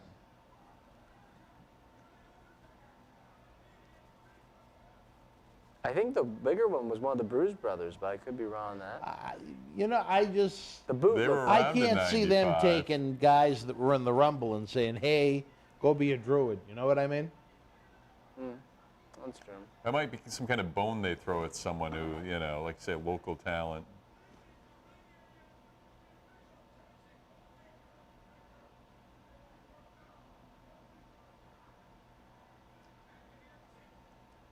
$1 million man happy with his work. Undertaker and the $1 Million Corporation had a pretty good feud for a year and a half. Ted was the guy who brought him in. That's right, back at Survivor Series 90. Yeah. Dan, why is Quincy triggered by everything? Well, Mr. Wonderful, as you could probably tell, Quincy's a little on the special side. Some odd things set him off, including his bathing routines. He might be becoming lactose intolerant. I don't know about that. Well, Phil has come to the conclusion that Quincy has had a cough for the better part of about 7 or 8 years because he drinks too much milk. Yeah. Milk cough. How much milk is too much? He chugs it like a whore in church, I'll tell you that right now. No. Well, if you cart it around with you, I think it's too much. Hey, Big Daddy Cool. What are you doing in there, And my goals for my hair, by the way. He doesn't want to Right answer. away. That or APA era Bradshaw. I have to bring some pictures in to show you. Some pictures. Yeah. All right, well, I'd like to see these pictures. Well, me and Bradshaw, and both resembled each other. You and Bradshaw? Yeah. Well, you had Very that much. with the black hair. Dark goatee, jet black hair. Did you have the little big hair. hoop earrings like No, Bradshaw? nope. Okay. 'Cause I know he Not was- in the ears, anyway. What do you mean by not in the ears? I'll give you a hint. Oh, okay. Segue. Wait, hold on. You had a hoop in a certain spot? So I'll give you a hint. Oh. Pluralize. Okay. I thought you meant like an appendage downstairs. No. Like a Prince Albert sort of thing. No. That's why I wanted to double check. No, my lord. Okay, that's why it was a little forward, Phil. I could never fathom why, you know. Well, I don't know either why, but that's why I wanted to double check to make sure that's what you meant. Oh, good lord. Because I was looking at you a little bit differently. The for a second. pain. No way, man. I can't imagine getting the nipples pierced. That would be a little too painful for me. Well, I went with a lady at the time and You tried to impress her. You were an out there lass. Show her how tough I was. I didn't flinch. But I was crying on the inside. Matt Schmidt, I think if Quincy used the internet, it would probably be dial-up, but Quincy really isn't computer literate, believe it or not. That's a shock. Someone has to hook him up so he can watch along too, you Man, know? look at Lawler's perfect fringe right there. He lined it all up there, didn't he? He took a protractor and got the right angles and everything. Yeah. The Jim Carrey effect. I've done the same haircut before too, so I can't even say. Again, don't forget, fans, the Super Chat button is open for business. Help us keep the lights on. Help us bring you more great wrestling, action, excitement, history, memories, and legends as I try to stay awake after this long day without the Berzerker John Nord. We send John Nord our best. We hope he's feeling better. Is there a little bit of a lag between the audio and the... I don't know if it's our computer or their video. This is a man, though, you could say was screwed out of the title at Survivor Series 94 What's he wearing around by his Owen neck? and Bob Backlund. What's that? Oh, yeah. What's he wearing around his neck? I remember watching this match a while ago. This was a really good match.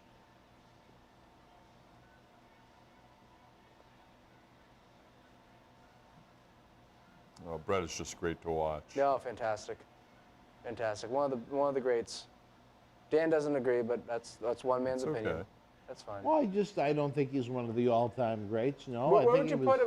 Okay, if there's would you put him in a top 10, top 15? For WWF?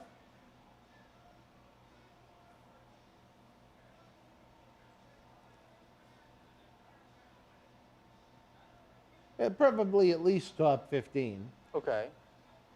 But overall in wrestling, you wouldn't put him up there. Okay. No, I mean, for what he did, he was really great at it. But Oh, yeah, you just kind of subbed his nose at that guy. Mm-hmm. I will say I love Brett. I do think he took himself a little too seriously at times, but that was part of his appeal, I suppose. But in his personal life, he definitely, I just love the tone of his book where I slept with this woman, but I could have been doing drugs. So, hey, I'm sorry, Yeah. ex-wife. He mentions Howard Johnson's in there, I think, a few times, too. the Hojos. Hojo in Boston, yeah. He didn't mention Annie, but he mentioned Slippers. Who's Slippers? Slippers was like the queen rat back then. Slippers. She used to go to the hotels in her pajamas and slippers. That's how she got the nickname. I like how you say it with the accent, slippers. The Hebners double-teamed her once. The Hebners? Together? At the Yes, same and Slippers was not a young woman by any stretch of the imagination. Well, the Hebners My weren't Lord, I hope they're not down there in North Kakalaki listening to you right If Slippers is still alive, Slippers would have to be, 60s? no, like pushing 90. Get the fuck out. She was in really? her 60s Excuse then. my language. She was in her 60s then. Being a rat at 60? Yeah. So they didn't care. It was just, Another hole. it was like we were talking about the gray box earlier, I guess. But Man, yeah, the Hebners, they, Nash, Was this before the Andre the Giant infamous match with beating the Hulkster, February of '88? no, I wasn't around that scene back then. This was, man, Slippers was 94 when I Okay. Diesel looks met great her here. and getting a little rub from LT. LT. Yeah, Diesel looks awesome here.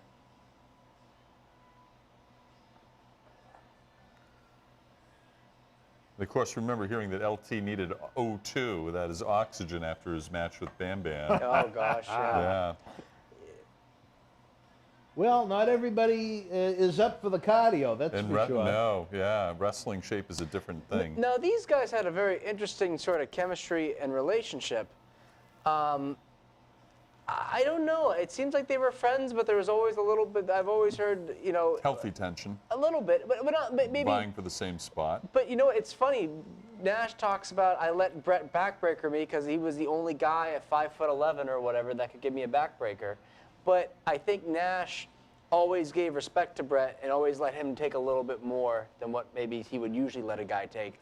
Well, I think Brett really helped him shine a little more, Yeah, too. I would say guys like him. Nash always worked better with the smaller, athletic guys. Him, Sean, Benoit, guys who are young, who are smaller, that were athletic and can move around. I don't ever remember a Nash Benoit match. They did a couple in WCW. Did they? Yeah. Infamously he referred to as a vanilla midget, I believe. I don't know if he referred to Benoit. as Well, the whole. that. I think, no, yeah. think Malenko, yes. Malenko well, is one. I think he referred to Well, the group. you know what? Yeah, I mean, I don't know what exactly the quote. I know you're talking about generally, but I think there are vanilla midgets. Like to me, I think. Look at the difference. Diesel, legit 6'10", easy. Yeah. You know.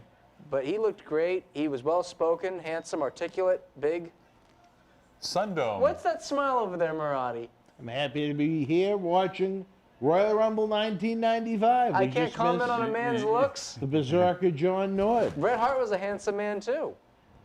You know, And a damn handsome man. you know, actually, Joel Gertner. I think I'll say this. I'll go as far as to say I think Bret was the best looking guy in WWF at this time. Better looking than Shawn. Better looking than just about anyone. That's no argument anyone here will engage in now, Charlie. Well, you Now, know what about Diesel? You just said Diesel I know, was a very Diesel. handsome You know what? man. That goes back to the. I think Diesel's goatee had his looks a little bit.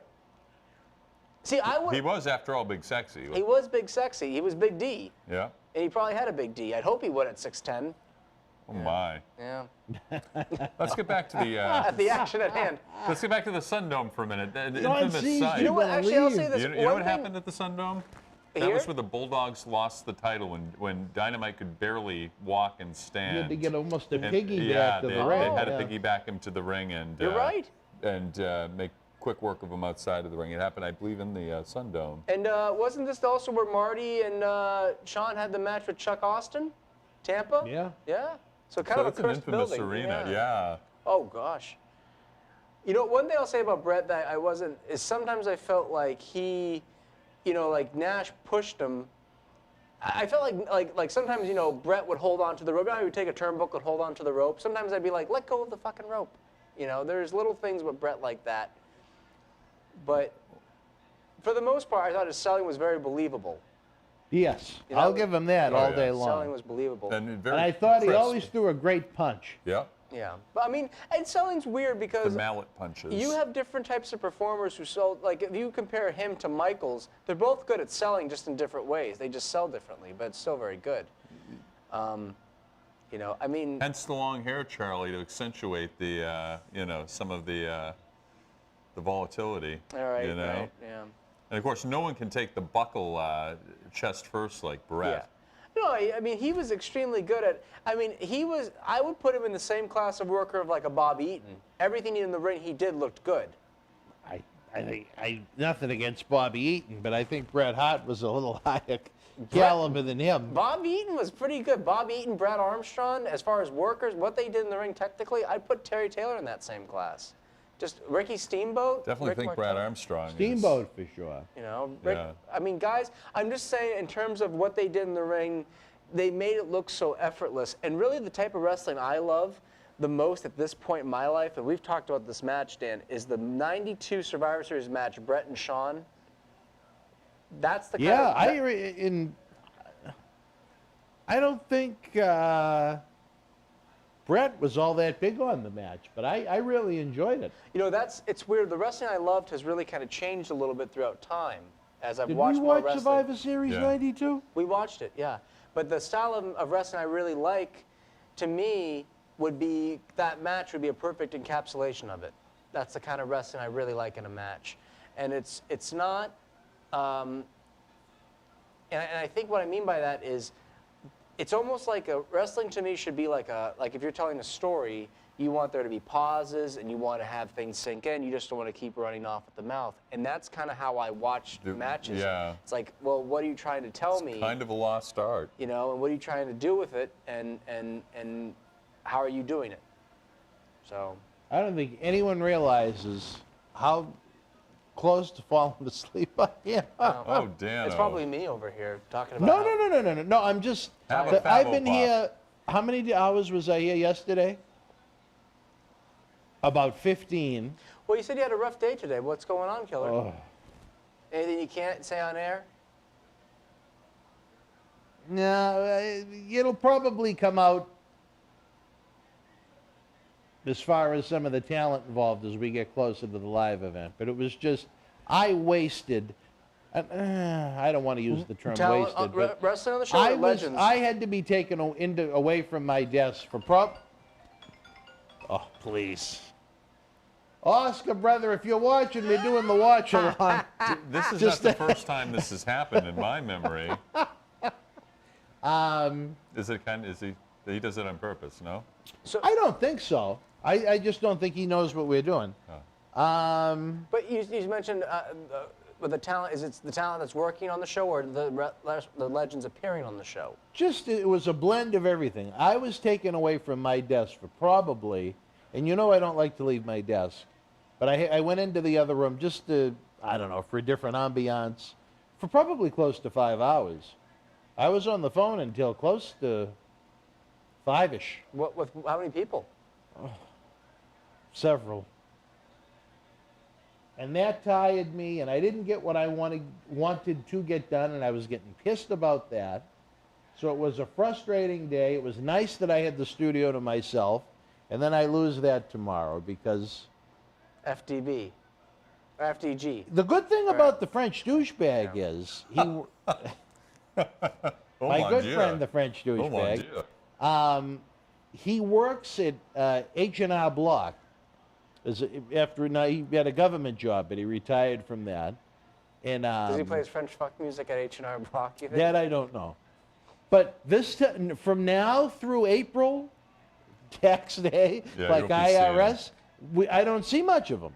Great, huh? So at least I have the morning to myself, but then people start to filter in during the day. And, you know, even if they're harmless questions or harmless conversations, there's days I particularly don't want to fucking have them. You know what I mean? When I have my headsets on and I'm trying to do something, you know, to be distracted, it's frustrating. And then when it happens multiple times... Yeah. Part of the reason why, I just want to say, for me, like, why I don't really... like, let's say if I do have a day off from work, I don't want to come down and bother you because I figure you're doing something. You know, it figures if I know That's a different story. If I'm expecting, like the day when Kevin I don't want to say anything bad in case he's watching, but Kevin Manick is hot, who I like a great deal. I think he said he was coming at 6 or 6:30 or something like that, and he showed up at 2:40. And I'm like, no, because I really didn't know what he looked like. Yeah. And I'm like, I remember I was sitting at that someone didn't want to pay money to have it thrown away, that blue chair that was out there. I was sitting in the chair, and he walked in, and we were eye level. And he goes, are you Dan Murad? I said, no. Like the earwax thing? He goes, are you sure? Are you Dan Murad? I said, no, I think he's next door. So he left, and he went awful. And then I went and got him and brought him in 3 hours early. But it was a nice conversation, but it disrupted my plans for what I had to do, or what I thought I was going to do up until about 6. Right. You know what I mean? And I know I've been with you at that desk. You don't really say much. You just sort of look at the screen. I have to. I could come in during the middle of the day tomorrow when you're at the desk and just say awful things to you, and you'd be like, yeah, Charlie, that's a good point, and just walk away, and you wouldn't even notice. That's a lot of it. Yep, oh, good, yep, yep, yep. Because I have to focus on what we're doing. When we're trying to put content out 7 days a week, almost as explosive as that Sidewalk Dino slam. Bravo-like side slam from Kevin Nash Diesel, I have to focus. It's tough. Tomorrow I'm going to have to come in early to do Oscar's podcast, then edit it, get it up early, and then try and start on Tuesday's show. Wednesday, my God, we're going to be stuck with more of that shit from Las Vegas that worthless sack of shit Lou ruined with his tremendous audio skills. And believe me, the amount of time it takes to try, people have knocked the sound. The time that I've put in to try and make it passable is amazing to me. That it takes that long to edit one show, as he sat there with his reflection in the mirror, with his birdseed-sized teeth, eating, yawning, playing on his phone, playing on a computer, not paying any attention to what was going on. The camera shots I had to adjust myself with the magic of zoom in, zoom out, move left, move right, because even the camera shots suck. And he's going to complain that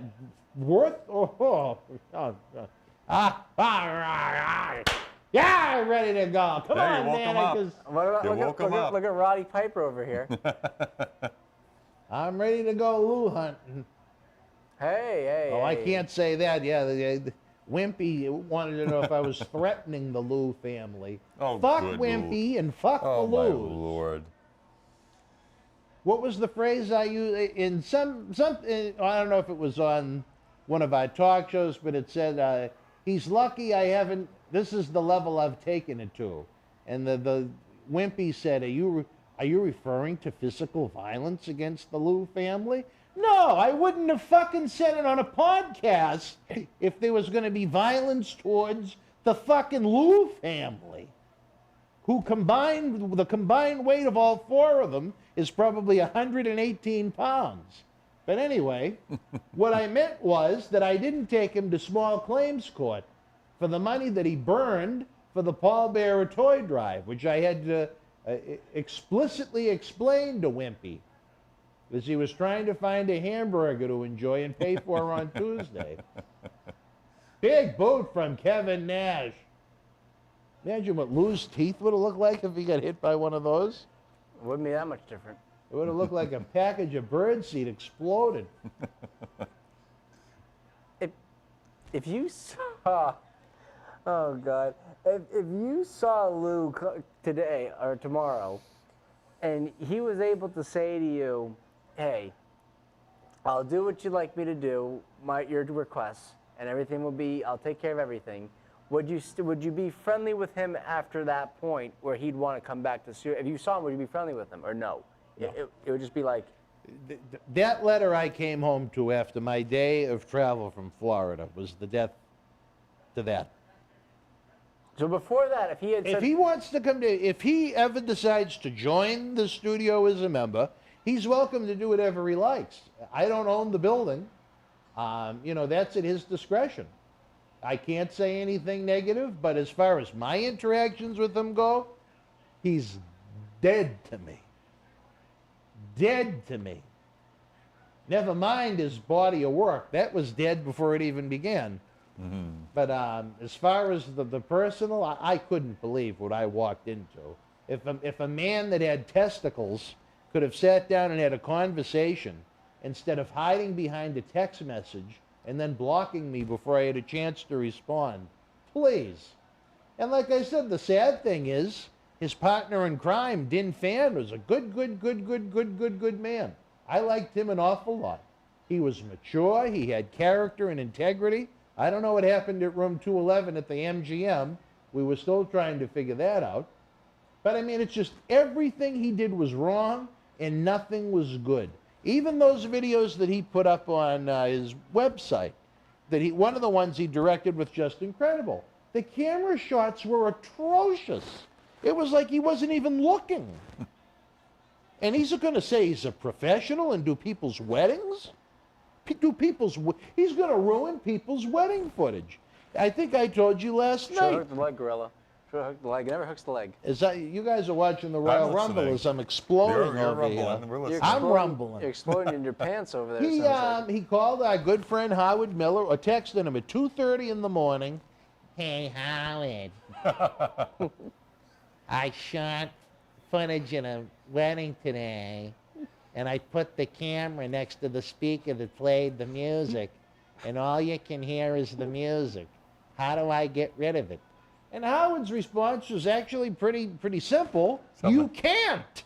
He didn't say you dumb fuck, but I'll say it. You can't, you dumb fuck.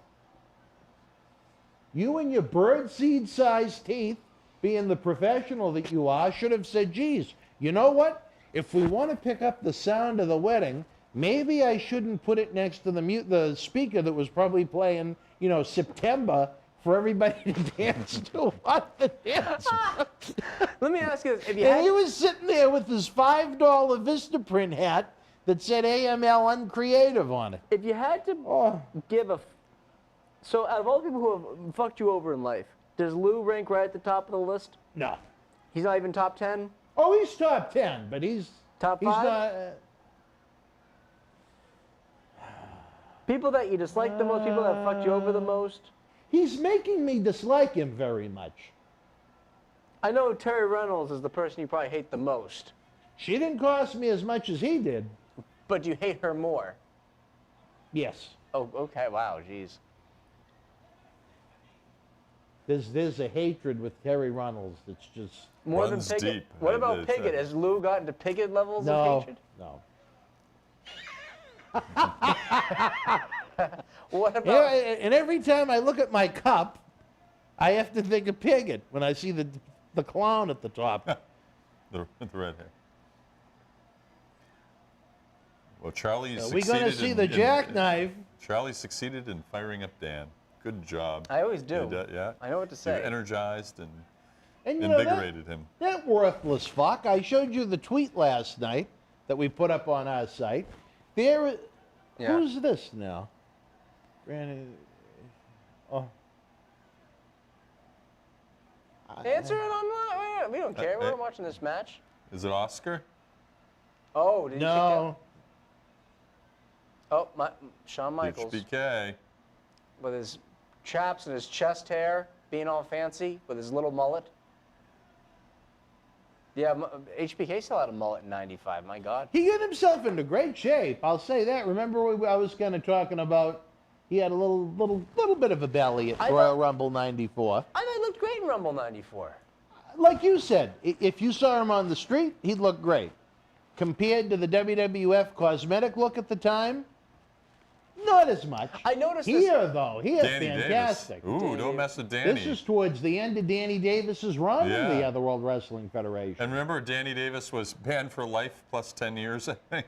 Yeah. Well, they cut They back forgot on about that. You know, but here's the thing, too, about Michaels. I don't know. He might be one of the the strongest booked mid-card guys during that run. Who now? Michaels. From 92 to 95, as a mid-card guy, he was booked better than any other mid-carder I can think of. I wouldn't call him mid-card. I Upper mean, once they mid-card, gave him the maybe. Intercontinental Upper title, he was mid-card. headlining some Yeah, shows. headline. Well, He wasn't drawing particularly well, but he wasn't a main event guy at that time. well, if he was headlining the shows, he was. Was he a main event level talent, you think, in 92, 93? He was close. By 93, I'd say, yeah. He had gotten a little, I mean, you know, but for you, if he had stayed in the same shape he was in 93 into 95 and 96, would he have gotten that push? Well, granted, some people think I think they would have been heavily coaching him to get into better shape. some people have been saying that he would have gotten the push because of the relationships he may have formed backstage with a little bit of fellatio. As He they'd just, say. there may have been a lot of fellatio going on. He was giving away Italian dessert. He just, Wait, so Michaels, they're not DQing the match? What happened here? I take it you don't remember this Royal Rumble. I remember watching the match. I remember the match where I thought all of them came out at the same time. Or maybe I remember most of the match. I just the finish. You know seemed- what's interesting? These two headline, and you know, this is the day where it was very rare you had pay-per-views. These two headlined 3 pay-per-views in a year and a half. King of the Ring. King Royal of the Rumble, Ring 94, this, and Survivor Series 95. You could even take it a step closer, and they headlined the February of 96 in your house. They worked well together, and they were friends. They got along really well. I know in WCW they Figure had some 4 lefty style. they had some tension, but Diesel really, you know, Brett made Diesel look good, and Diesel gave Brett a lot. Brett took great pride in his work. I'll always give him that. He cared. Mm-hmm. He always wanted to, you know, whether it's ego, however you want to look at it, he wanted to be the best. And you know what? I don't think there's anything wrong with that. I think everybody should want to be the Well, best. I agree- I want agree. our talk shows to be the best out there. That's why people say, oh, why don't you do it on Zoom? It'd be so much easier. No shit, it'd be easier to do it on Zoom than having to pay to fly them in, put them in hotels, the local transportation, trying to line up help here at the studio, get the studio to work, and so on and so forth. But then if we did them on Zoom, we'd be doing the exact same thing that 99% of the podcasts and whatnot do out there. We have access to this beautiful, fine facility with some great fans that I'm sure are going to chip in via Super Chat tonight as they enjoy the watch along here on Sunday Night Live. But Phil, who's someone that you'd like to see in the studio? Yeah. And don't say the entire ECW roster of 1998. I'd be interested in what Phil has to say here. Yeah, I'm always interested in Phil. That's Having a what good. it has to say. That's a good question. Within reason. I mean, no, I understand. You know, someone like a Brett, you're probably talking 5 digits. So I Right. mean, we got to be. Nash, Yeah, too, we have to maybe. be. No, not that much. Yeah, Nash would be a little bit. Roma would be good. I Who? still, you don't think Paul Roma would be good to get in? He's local. He's, you know. I really don't know him. I Yeah. remember when Tony Rumble had him in, he was an asshole. Oh, was he? But yeah. then you're talking now, mellowed with age, 28 maybe. years. Yeah. What made him an asshole? His arrogance? just didn't, you could tell he didn't want to be there. Just wasn't pleasant by any stretch of the imagination. He got, if I remember right, I think he got Just Incredible booked, who worked at that point as Suicide Samson. That was the first time I met him. Yeah, that I would've- remember you were referring to a show up in Gardner. Yes, Did he yep, look- yep, did he yep. look like it was a Jo- college in Gardner in April of Yeah. '94. Mount Wachusett. Did he look Yeah. like Jerry Seinfeld at that time? Kinda, yeah. There's a yeah, Seinfeldian yeah, quality yeah. there, huh? He kind of had the hair, the kind of the Yeah. buck teeth, yeah. But he wasn't. He didn't work for Tony as PJ Walker. Was he doing Tony- Aldo at that time? Oh no, this was before. April '94? No, probably about 6 months before that. But he was doing jobs as PJ Walker. I don't know why Tony used him as that name. I guess maybe he didn't want, in case diehards were there that may have associated with it. Maybe Kevin Sullivan back in his home turf would be good. I know he lives far away. Oh, yeah. Well, but the thing he would is- be great. And I know, obviously, out in Vegas, you had a nice conversation. From what I heard of it, When as Kevin, much as I could hear of it. yeah, right, AML uncreative. But when he's in town visiting family and our much beloved Boston Red Sox, because Yeah. Kevin and I are both of our love of baseball. Certainly. We had talked about him coming to the studio and going to a game. I So, think that'd be great. yeah. Maybe film a little on location, going to Fenway deal too, Yeah, or that'd be something, kinda you fun. know? Kind of heelish Everybody maneuver. wants to go to Fenway. Barry Dasso, John Nord, Kevin Sullivan has probably Field been trip. more than me. Yeah. We'll call it Field Trip to Fenway. Kind of a heelish move on Brett's part to hit him with the chair, don't you think? Oh, A look little who's bit, in yeah. there. But you know what? The World Championship is on the line. King of Hearts. How the referee didn't call for a DQ here is amazing again, but Joe, speaking of, Owen looked a little bit thicker than last time. Looked like he gained a little bit of weight between 94. he was in better shape than when he was in all black at the 94 one, yeah. Yeah. And that was a good little spot. I met Owen that year, actually, you? in Worcester. Yeah. And he hung out with us, and we went to a couple of night spots. You Now, hung out Charlie's with- going to imitate You me. hung out with Owen Hart? Can I tell you, Owen Hart is a wonderful guy. This happened, I think, on a What ye- Thursday what- night. What year is this, 95? Yeah, listen, this happened on a Thursday night, okay? And I believe it was Thursday. And his son, Oj, was born that weekend, or was due to be born. And they had a shot up in Maine, and then he was going back home to hopefully coincide with the birth of his son. So that gives you the time frame of that. And he and Tatanka and Louis Spicoli and a few others. And Owen did one of his killer pranks that night that I get to witness firsthand.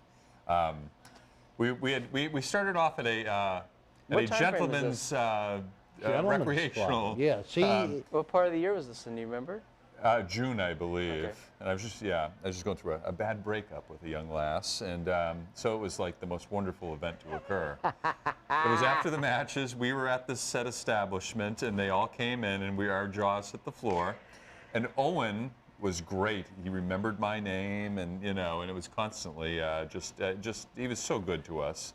And Tatanka, Louis was wasted. God rest his soul. Louis was messed up. So we went to Boston Billiards to a pool hall after and played. And Louis was really in no condition to play, but he was playing. He tried. And he tried. So the table would be set. he got a participation award. Yep. Louis would turn away for a minute as the table was set, and Owen would change the balls on the table. So Louis would turn around and just be freaked out, like what happened, and take his shot. And Owen kept doing that to Louis. He would turn away, and he would rearrange the balls, and Louis would turn back and have no idea what's going on. But yeah, what a great night! What a wonderful night! Yeah, my brush He was with a Owen good, Hart. fun guy. He was a great guy.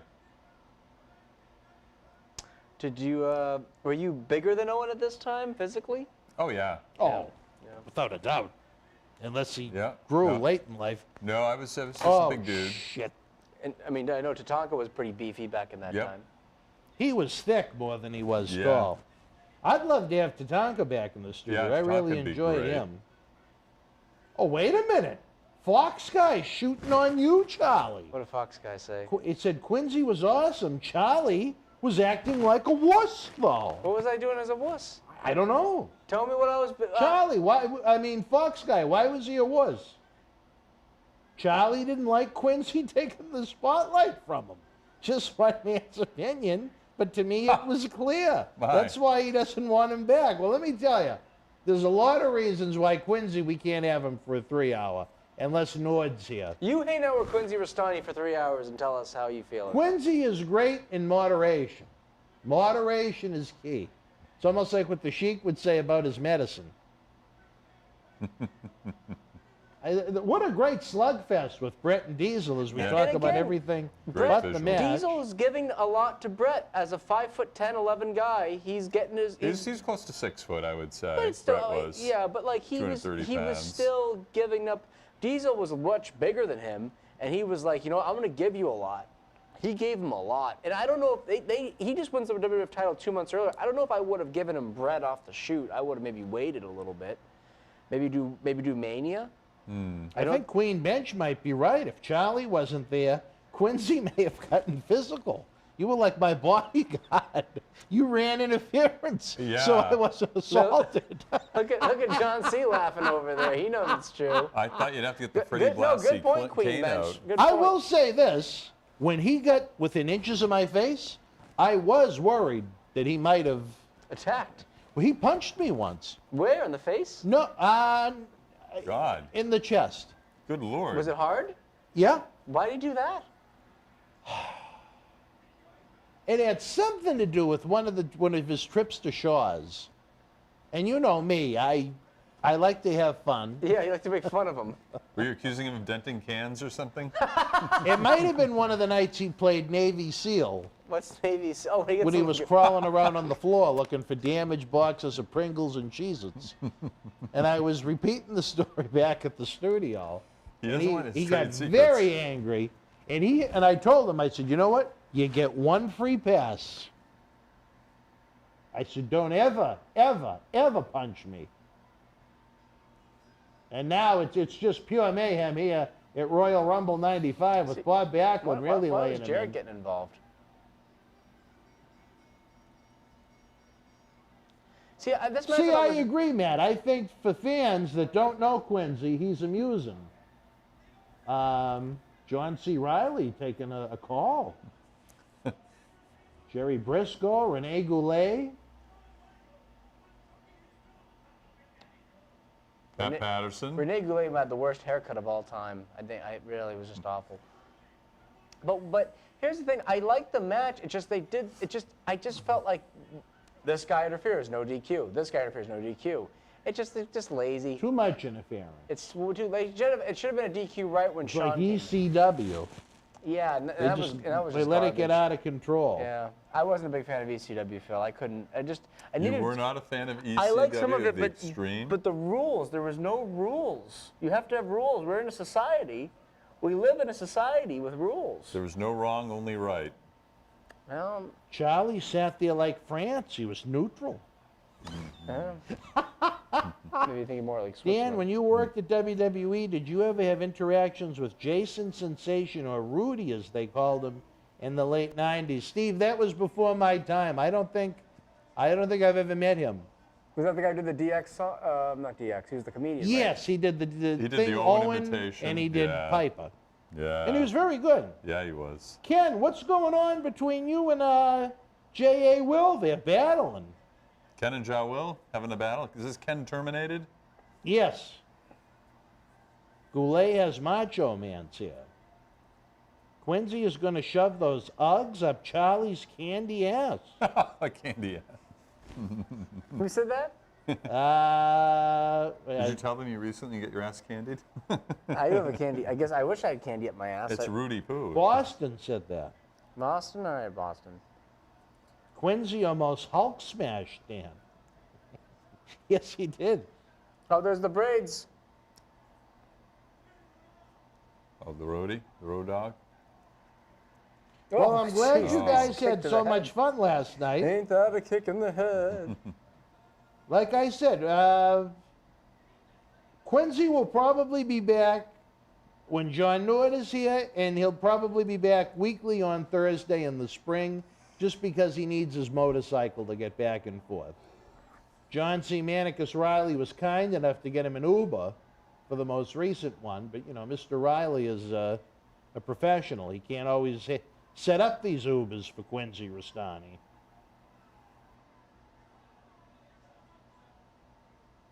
I know you were lucky enough to meet Eleanor. Briefly, we met, yes. We had a moment. How was Eleanor dressed? She had some sweats on. Yeah. Was she Comfy. rather risque or Just covered mostly. yeah, covered? Athleisure. Mostly. Now, what part wasn't covered? Her face, that was about it. Oh, That was about it, to be honest. you didn't have any impure thoughts, No, nothing like that. even though you've heard about her keeping the back door unlocked. I hear for she Quincy. keeps it pretty much open, you know?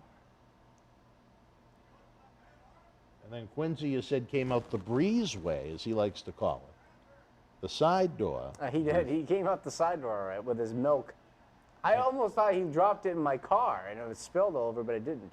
I don't know if I'm going to say this right. Don't teasy 22. John Nord unfortunately took ill, not COVID. I hate, because nowadays every time someone here is sick, you have they to think qualify COVID. it Yeah. with not No, COVID. he's just unfortunately ill. He was unable to be with us. I'm hoping we can get him the first weekend in February or my schedule changed tremendously for the month of February, so There's two sweaty guys hugging it out. just about any time in February. We're working on some more great talent. Don't forget that Dirty Dutch Man Tell Zeb Coulter will be with us 1 week from now, Saturday, Sunday, Monday. But hopefully the Berzerker will be back the weekend after if we can get him.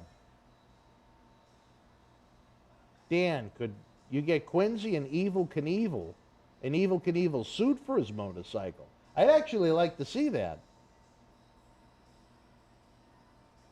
Diesel retains the title as some rats look on. Those are some lovely ladies of the night. Some rats, yeah. They're just like, hey, I mean, I know you've had some rats in your day. I have? Was Linda a rat? No. Oh, my. Or Berzerker? I never met her through wrestling. Are you kidding me? Well, just because you meet someone through wrestling doesn't make them a rat. Yes, well, it does, yeah. Do you think the girls in the business are all rats? A lot of them.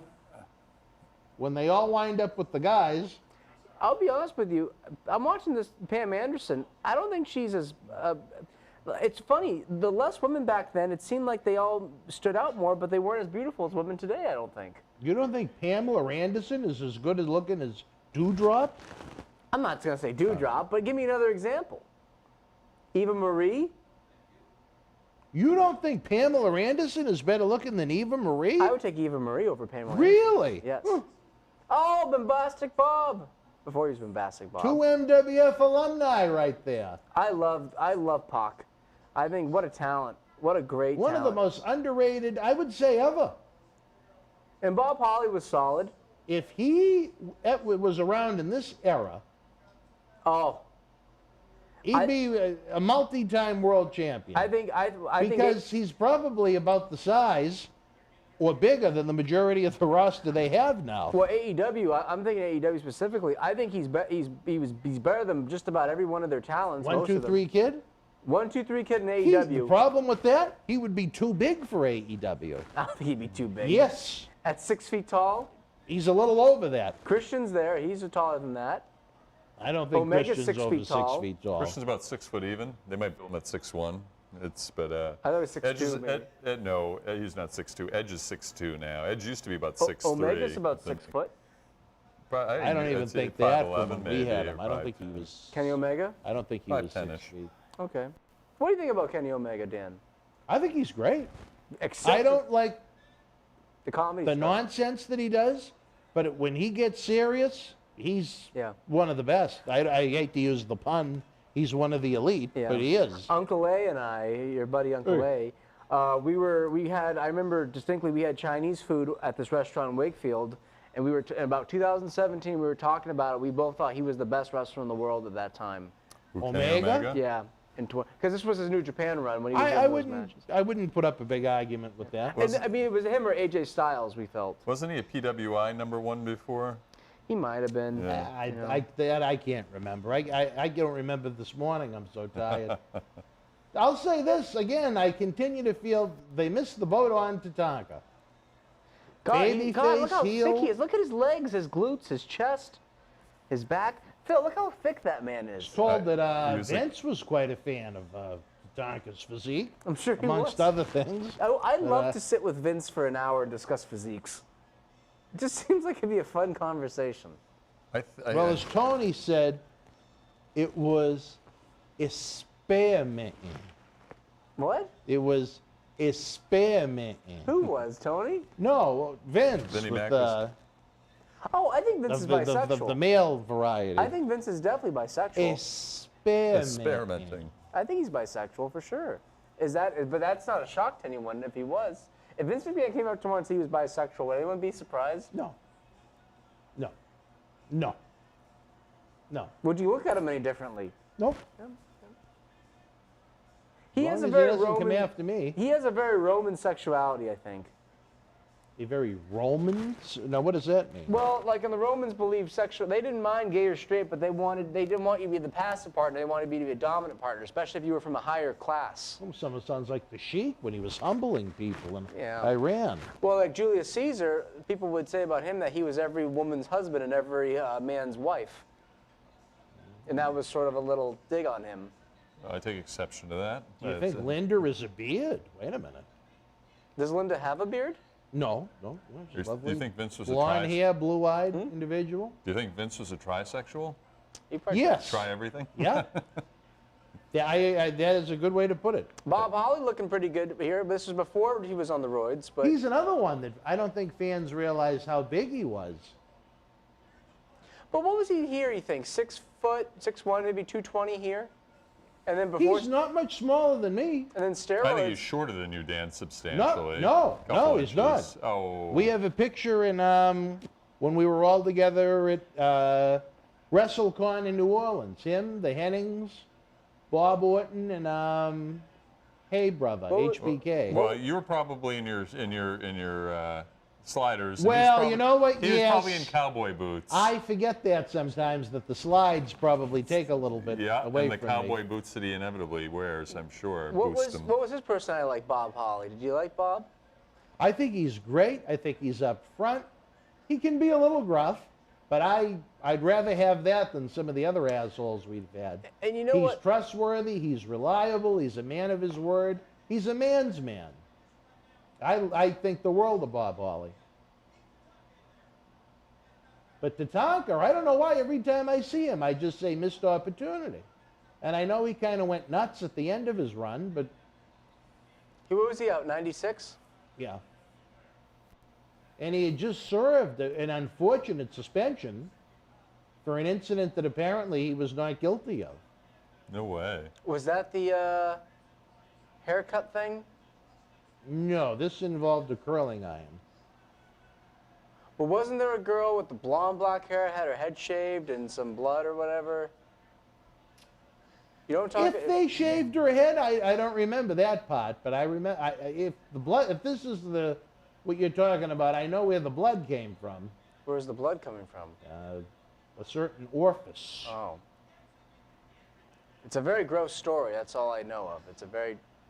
Well, I remember That's hearing it struck about a gold. week after it happened, and Was that was the 95? end of the Heavenly Bodies, and Tatanka was gone for quite a while, and they were trying to do everything possible to get Undertaker's name out of it. Was Taker a part of it, you think? Some say yes, some say no. Was that in Europe? No. The girl's still alive, though, right? As far as I know.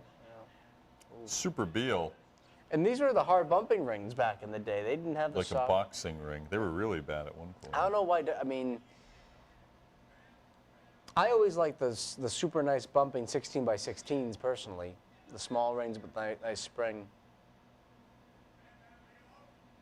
So that's what I mean. If Tatanka, if Kid stands up straight, you know, there's not much. Whoa! Oh, God, that almost went bad. Wow.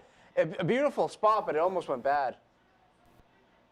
Kid and Bam Bam, height-wise, look at that nice Seguri. Shades Yeah. of Bad News Alan Coage. That could be it. No? Are you a book guy, Phil? A book guy. I would say I'm a book guy. I read Have lots of books. Have and you read mags. Danny Davis's? I have not, but I did. Where did we meet Danny? He was up in Gardner, Mass. at an indie show. I should have. His book was there, and I almost. I think Oh, you'd that was a bad- really, bad- really, really enjoy it. Well, he's a New Hampshire guy, which is pretty cool too. I believe he is. He's in. No, he's he's in Mass now. Oh, he was a New Hampshire guy Yeah. originally. No, actually, no, he's from Brockton. Okay. But I think you're right. At some point, he did live there. Yeah. I think he had a boxing background. I don't know. He's probably. Yeah, I think he's yeah, pretty yeah. handy. You know. He's a pretty tough guy. Yeah. He was cut out of the Dick Worley mode, you know. That's another guy you wouldn't want to scrap with. Well- He was an old-time ref who had the boxer's nose and everything else. And What was his book about? His life? His life, believe it or not. Okay. What did you think? It was a book of Danny Davis poetry? I mean, Poetry, baby, workout advice. Eat your carbs before your protein, brother. Poetry at Robin I'm not Woods. done with it yet, but I had my long day of travel from Yeah. Orlando. I had to go through because of cancellations. Yeah. With all the pilots, I had to go through fucking St. Louis, back to Boston, and then I came home to that letter. Oh, gosh. The letter. Mm. But anyway, it's a great book. You know, and I'll check it out. Yeah, I've read a lot of the biographies. hopefully enjoyed them. we can do some stuff with Danny in studio. Or Yeah, he'd be good too, because he covers a big time. he goes back to the 70s, Yeah. mid-70s. So I mean, this is a guy that I think is, I hate to say it, hopefully someone doesn't try and hustle him before us, but I think untapped is a good way to put it. Sure. Things could be getting a little dangerous at MWF Studios. That is a very unbelievable spot. Well, there's momentum maybe carried him over. I don't know. It's better than that stupid spot they do now when someone comes running and they just pull the rope down and the idiot wrestler just falls over. Another one that I hate. Well, okay. Any spots you hate besides? You know what's one? You know my least favorite one. When there are three guys lined up and they catch someone. Oh yeah, that one. Would that be it? And they're all their arms interlock with each other. Yeah. The ECW had that a little bit. I saw that first in ECW. Oh, well, AEW does it better than anybody nowadays. You know what Uncle A hated? He hated the black sandal. The black sandal. Guy gets on the second rope or the top rope maybe, comes down, guy puts his foot up, takes the face bump, or takes the boot in the face. You know what I'm talking there's about? a drop kick for you. Nice. Bob Hawley had a great drop kick. fantastic. Yeah. It's too bad they saddled him with such a shit gimmick for so long. Well, but you know what I'm talking about, Dan? The black sandal? I didn't know that's what it was called. But you know the spot I'm referring to. Yeah. Yeah. He hates that one. And that one's a little bit of a cheesy one, I think. My goal is to find him in Florida. I'm going to be on the manhunt. Yeah, I'm going to text him right now. Speaking of Florida, and Jacksonville particularly, you mentioned you spoke with MJ, huh? Yes, he's rocking around Florida. It's good to hear. I think a few people have tried to reach out, and no one has. Oh, come on, man. Come on. I think we'll probably be seeing him, I would guess, sometime this spring. I just don't know for how long. What's our percentage with the Marty and Indiegogo? 26%. So we're probably. Do you have to wait till 100? Or we're probably looking at 1 day at this point. with hotel and airfare? Yeah. I think if you can get to 50, bring them in at 50. Well, we may have to wrap up the series for now. I don't know. There's some things that I'll say off air that I won't on, but I think the fans will love having Marty back, rocking in MWF Studios like no one else has ever rocked before, other than Sheiky, baby. He'll be back. I think personally he'll be back sometime after the April event. Is that what your opinion is? I think he'll be back by summer. By May or June, he'll be back in studio. As a regular. I don't know about a regular, but he will make an appearance within the next 4 or 5 months. Well, the fans seem to be more engaged with John Nord than Marty at this point. They love John. I think nothing wrong with both. People loved Marty, I think, more at the beginning, and then Marty started to kind of go and have his issues a little bit, and then that kind of. Well, as I've noted before, the problem with Marty is where we have to tape so many episodes in one day. You get a day one Marty that's great, and you get a whole day of episodes that are awesome. Then sometimes you get a day three Marty that's, a maniac. Gone, and then it turns into weeks in a row of, that. And that's what we're trying to prevent. If we're going to have Marty back, we need to ensure we have a November 13th Marty, who was tremendous. One of the highlights of the event, to say the least. Oh, wait a minute. Even though they competed against each other just a year before, Tatanka and Bam Bam trying to come away with tag team championship gold here at the Rumble. Bob Hawley moves out of the way. Was he? Yeah, I think he was Bob Hawley at this point. And Tatanka leveled him with a, dare I say, a nice tomahawk chop. And there's if we can still say it. You can get away with it on this show. Now, whose mullet did you like better here? Do you like Bob Hawley's mullet, Tatanka's, or 1, 2, 3 Kids? Oh, wait a minute. The 1, 2, 3 Kid, nowhere to be found. Bam Bam with the big splash. Were they a tag team for a whole year? Who? Kid and Holly? No. I'm thinking of Kid and Marty, because it was Kid and Marty, and then... Even they weren't full-time. Sometimes they just put guys together just because they, almost like nowadays, where they needed spots to fill in a small division. I think Kid worked really well as a tag team wrestler, though. I think it worked well because he was a smaller guy, and he could take the heat, or he could make a good comeback. I don't think it made a difference, to be honest. I mean, he's super talented I'm either always way. a big fan of his.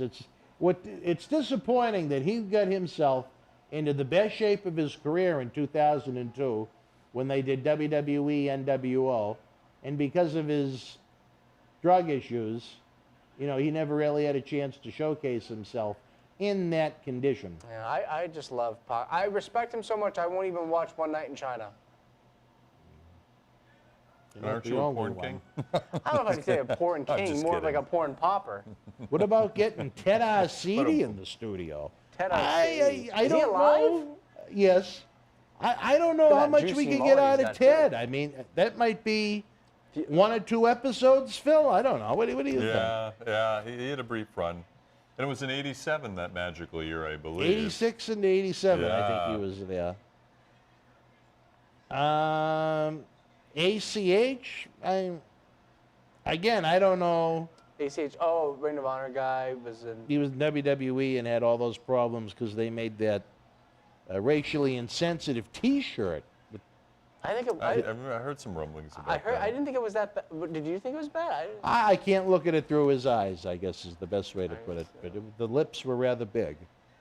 Fox guy, I'm trying to ask you about a certain Hall of Famer, but I think Marathi blocked his name.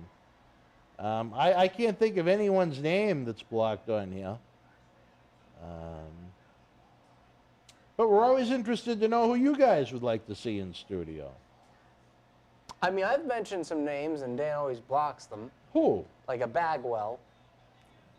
See, you know what? I think our fan base is more interested in WWF, WWE. But we have a global fan base, and WWF was. Well, we bring in, if you look at some of the newer talent of this generation, they don't do the numbers this that the generation, legends but do. the past generations, I think if you brought a WCW guy from the mid-'90s or late '90s, they would do well. Bring them in. I think Raven wasn't much of a WWF guy, really. Like I And he said, the would do thing well. with him is, I think he'd be interesting, but he doesn't seem to take it all that seriously. And I don't want to. I mean, you know, I want the stories. I want the history. I don't want shtick comedy. You But know what I people mean? like shtick, to a degree. Well, they can do the interview with them then. I will say the one thing about the shoot interview segment is it's so oversaturated that if you do bring someone in, maybe they already have 1 million shoot interviews on YouTube already. Fair enough. You know. Maybe things need to get dangerous. Yeah. Are you saying that maybe we're in danger of something? What's that now? Are we in danger of anything? I know someone that lives in Melrose has thought he's in danger for a long time. I wonder if he thinks like. I just don't know what's going on in his little head sometimes. But I wonder if you're going to get a message from the lawyer. Wimpy. Do you think you think it's going to be a message or? Well, they wanted to know what I wanted for the video to go away. So I told them what I wanted. So we'll see what the response is from Wimpy. You know what? If he asks again, you know what I'm going to include? A hamburger? Yes, I am. That's going to be number 8. A hamburger today I can pay for on Tuesday. Just so the man knows, I think he looks like Wimpy. Because I was not impressed with his the letter, as I think CW is well aware of. I think you're making fun of him in an unfair way. Again, Wimpy? Yes. Why? It's not. He knows you personally. It's his job.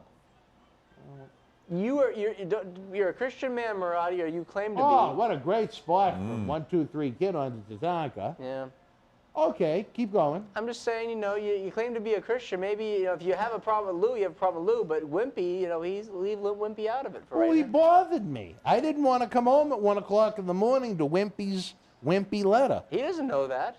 Well, Just leave Wimpy out of it. you don't think I should tell him about his hamburger? I'm just saying that if I looked like that, I'd be well aware of what I looked like. So you should. Look at that. Well, you know what? That would Oh. happen to Spike Dudley a lot in ECW. Yeah. Is Bam Bam bleeding from the lip? I can't tell might be from this bleeding from the vantage mouth. point. Spike was a human projectile. God, his body must feel like garbage after all those bumps. You know, I think he's smart about I things. saw that match he had with Mike Awesome ACW years ago, and my lord, he just gets thrown for a table. Scoop and a slam right there. Bam Bam headed to the Well, that's when top. being light will help. Tatanka's in the Don't tell me way, he's though. gonna Wait a minute. A moonsault. Oh, wait a No. minute. Oh, that's a That's bad still bump. a bad back bump. Wow, Yeah, that's a it's lot dangerous. of. Look at all the blood on X-Pac's crotch. Looks like he's going to, it's his time of the month. Didn't he? Well, speaking of which, Dan, don't you recall one of his most brutal injuries? He said When the ass when he was- exploded? when he was doing the. Imagine if Annie was doing the ass exploding on that one. Would that have been a delight for her? That I was don't an know. indie show, and I think in New York. Yeah. It was his. He was hospitalized for a bit. What happened exactly? That's awful. He basically tore his anus, I believe. Doing the Bronco Buster, yeah. Bronco, yeah. He missed, the guy moved, and he went ass first. I wonder how that happens. He wasn't wearing his muffler.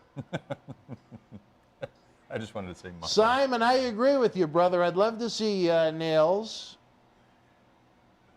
Don't easy. Nails. Talk about What is Nails going to talk about? 3 episodes of how he choked out Vince? And talk about narrowing it down. He says we want WWF, WCW, ECW, NWA, AWA, New Japan, and All etc. Japan. So, It's not, Nails, I think no one's going to give a shit about Nails. are you kidding World-class, me? Pacific I don't think Northwest. What's he Are you talking about? kidding me? I got Georgia, followed by Middle Vince Atlantic. McMahon in his office. Nails would Central be one of the States. great catches of the decade. What's he going to talk about? He had a long career before Nails. AWA, he's Yeah. a tough man. He was really. I'm no he was in disrespect- great shape Let at me- one point. He let was me- Jack bodybuilder. As Kevin Kelly, was that It's his name? Kevin Kelly. Mr. Long hair. Magnificent? Yeah, he was in Listen, great not shape. to say he didn't have a career. He had a little bit of a run, but to me, it's like, you say, oh, no one's going to care about a Bagwell. He had a better career than Nails. Nails is an enigma. Okay, I can see your point there, but still, there's not a ton. I don't think you're going to get many episodes. If you're going to get like No, four I mean, we're episodes, not talking about a lengthy series, but I think you can get like a day's worth of shooting from him. yeah.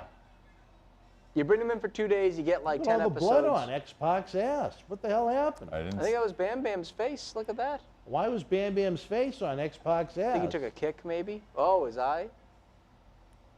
A lot of blood. Now you're gonna go clean that blood before the Rumble? We can only hope. I don't know what John C. Manicus Riley thinks. I know he's got headphones on. I don't know if he's listening to music or a podcast. You listen? Oh, he's listening to the Rumble. Oh, all right. Well, I wonder if Johnny Rods would be good. I know he's a New York guy. Of course, he goes back in time. yeah, he would be interesting. Yeah. I don't know if he's maybe. I don't want to don't say know how- too aged, but I didn't realize he was as old as he was. How old is he? Is he in his He's 80s? in his early 80s, yeah. Again, Tony untapped. Kimmel? Maybe someone before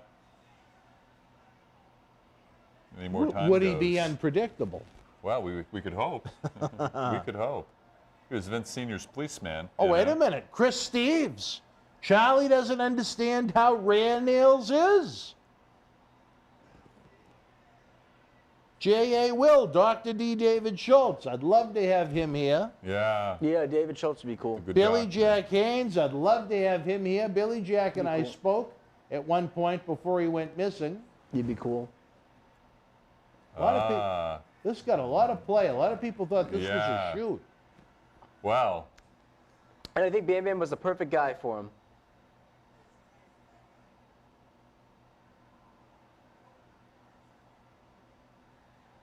They really played it up well when Vince announced, I don't know if it was Vince or Jack Tunney, but when they, oh, look at that, throwing soda at him. I like They that. announced that he was suspended under his real name, which I think gave it a little credibility. Bigelow? Scott Charles Bam Bam Bigelow. I don't remember the Charles I like part, his but They they didn't may say have. that. Paulie said that before. Oh, did he? Yeah. I like his earring that he's got. That's a cool earring. Yeah, that's how Paulie referred to him. Unbelievable. Well, we're missing some commercial. Yeah, the Royal Rumble 94 that we watched last night with Quincy. Are you liking this Rumble more than last night's? There's the mullet in full effect. Oh, I love that mullet. The undercard hasn't been bad on this one either, to be honest. Good undercards back-to-back years. I think the undercard is just as good, if not better, than last year. I think it'll also depend on the Rumble itself. Who did I see in there earlier? Quang? Who was that? Yes, the martial arts expert Quang. Indeed. Diesel thinking he's Jim DeSanto with all the eliminations right there. HBK perched on the middle rope, second rope up.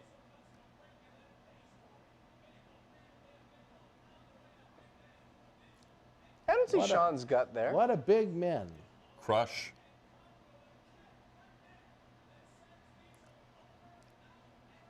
Stick a fork in Diesel. And that was Bob Hawley, I believe, his television debut with his Thurman Sparky plug. Yeah.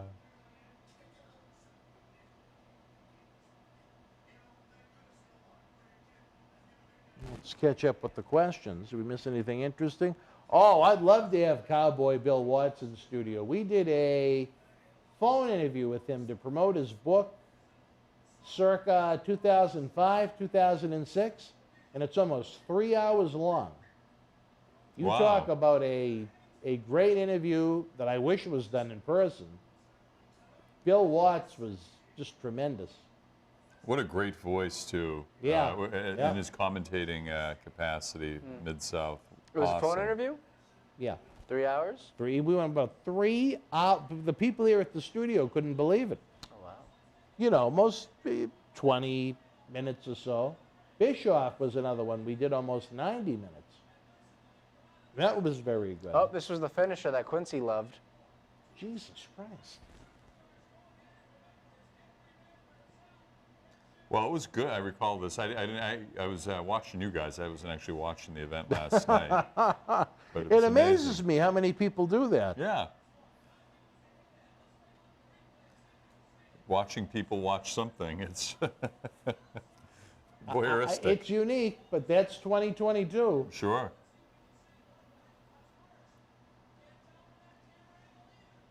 I mean, you know, if one good thing came out of this whole experience of 2+ years, or however long it's been, is just this being a reality. You know, doing these types of shows. Yeah, yeah. And for me, Fans it's have yeah, had fun reliving the good old days. yeah.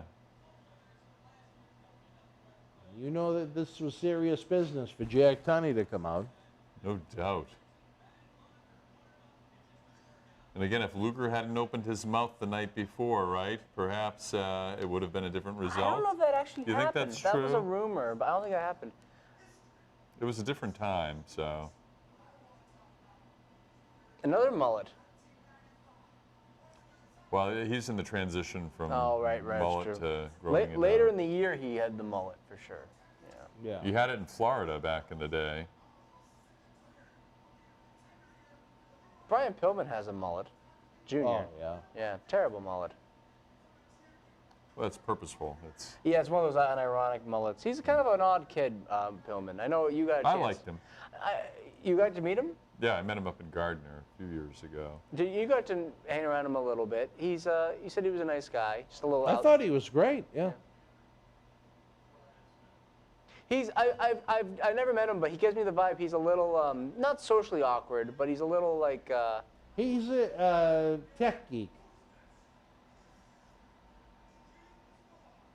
I guess maybe is the best way to maybe you put should it. have had him miking up the camera. He likes playing computer games and Maybe you should have had him miking up people in Las Vegas. He's a he didn't go because it was on Impact Night, so he didn't get his award. Yeah, look at everybody. You know, Pat's not going to grow up. look at this! Look at this Berzerker over here. What a rat, Pamela Anderson. Hey, now. Hey, what did she ever do? I'm sorry. I mean, if she was out there today, Baywatch was big and if she was out today, she'd be just another face in the sea of Instagram But Charlie, models. what do any of them do, really? You know? That's true. That's true. I'm gonna be honest with you, but that's very What true. do any of these celebrities, save for our beloved WWF superstars? I mean, women. They just so who no have offense, but great talent, these women. I mean, charisma. I'll say this: if I met Pam Anderson and she said, "Hey, do you want to hang out sometime?" I'd be like, "Get lost, Berzerker." I'm sure she's a lovely, lovely girl. I'm sure she's lovely, but we You can. tell her to get lost. Well, I really. wouldn't say that. I'd say we could be friends. But I wouldn't trust her because that she'd want my money probably. I don't think she needed your money with what she was raking in from Baywatch. Maybe I need her money. Jerry Briscoe out there, our good friend, we'll have to ask him his thoughts on Pam Anderson on a future edition of Wrestling Insider Special Edition.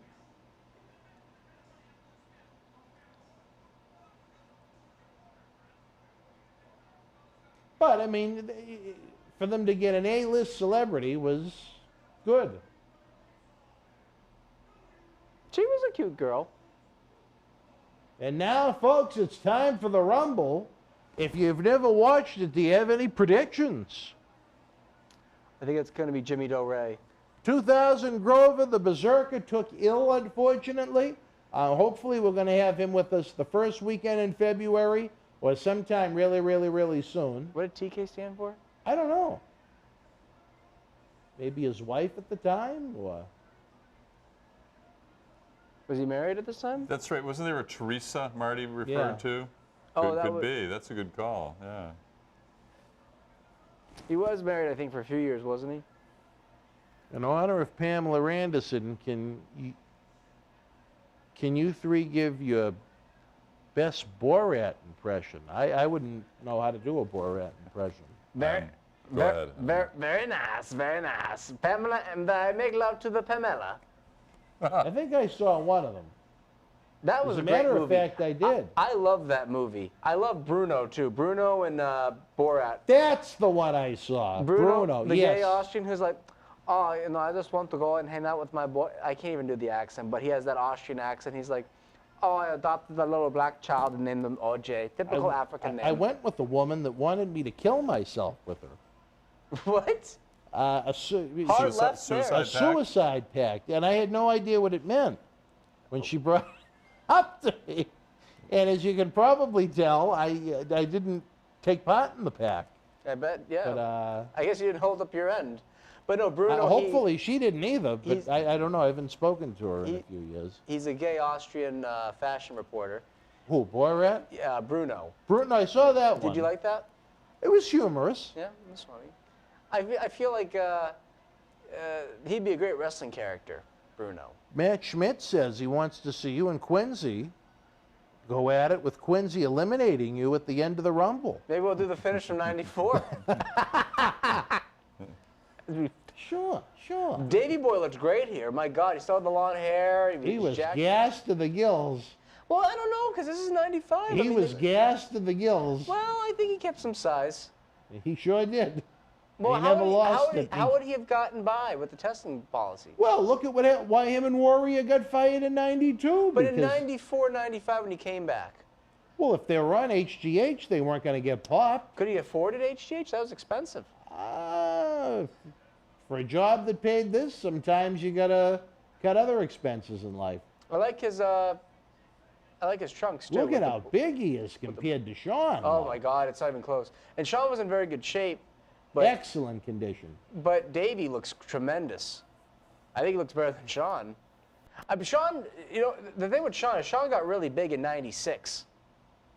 I think compared to '95. I think he got more shredded in '96. Yeah. One of the was Blues, one of, is it Jacob or Eli? Uncle Zebekiah, Zeb Coulter's men, who'll be with us 1 week from tonight live. Oh, that's going to be a huge weekend, guys. Everyone check in on that weekend. Now, here's my question about the Bruise Brothers, a.k.a. Ron Don. Did they have, like, Nazi tattoos? The SS You know, I think they did. I've heard that. But was that just the style of the tribal? Because there's a tribal tattoo. Did they just have it? Or, because you could see the SS's, but I don't know if they were Nazis. Were they neo-Nazis? That's one of those stories I remember hearing years ago. I remember, funny enough, later this year when the new garden opened and half of the guys were over in Europe, the Harrises, they tag teamed old Shawn Michaels, and we're not talking about that way. Duke Oh, the yeah, Dumpster. they goozled them and held them up against the wall, didn't they? That was pretty much the end of them for the first go-around. I would say. I thought those were the same boots that one of the Druid had. The Druids had one of those boots, I think. I don't know. Maybe I'm wrong. What, Duke Drozes? No, Jacob or Eli. Oh, one of the Blues? Yeah, one of the Blues Brothers. Blues Clues? Yeah, I guess so. Yeah, we hope Duke the Dumpster Drosy is doing well. He was supposed to be with us and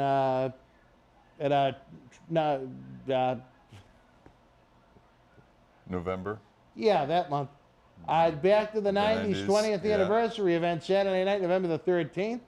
But he had an issue, I believe, with one of his stumps, and had to go to the hospital the night before. So I know is he a single or double amputee? I think double.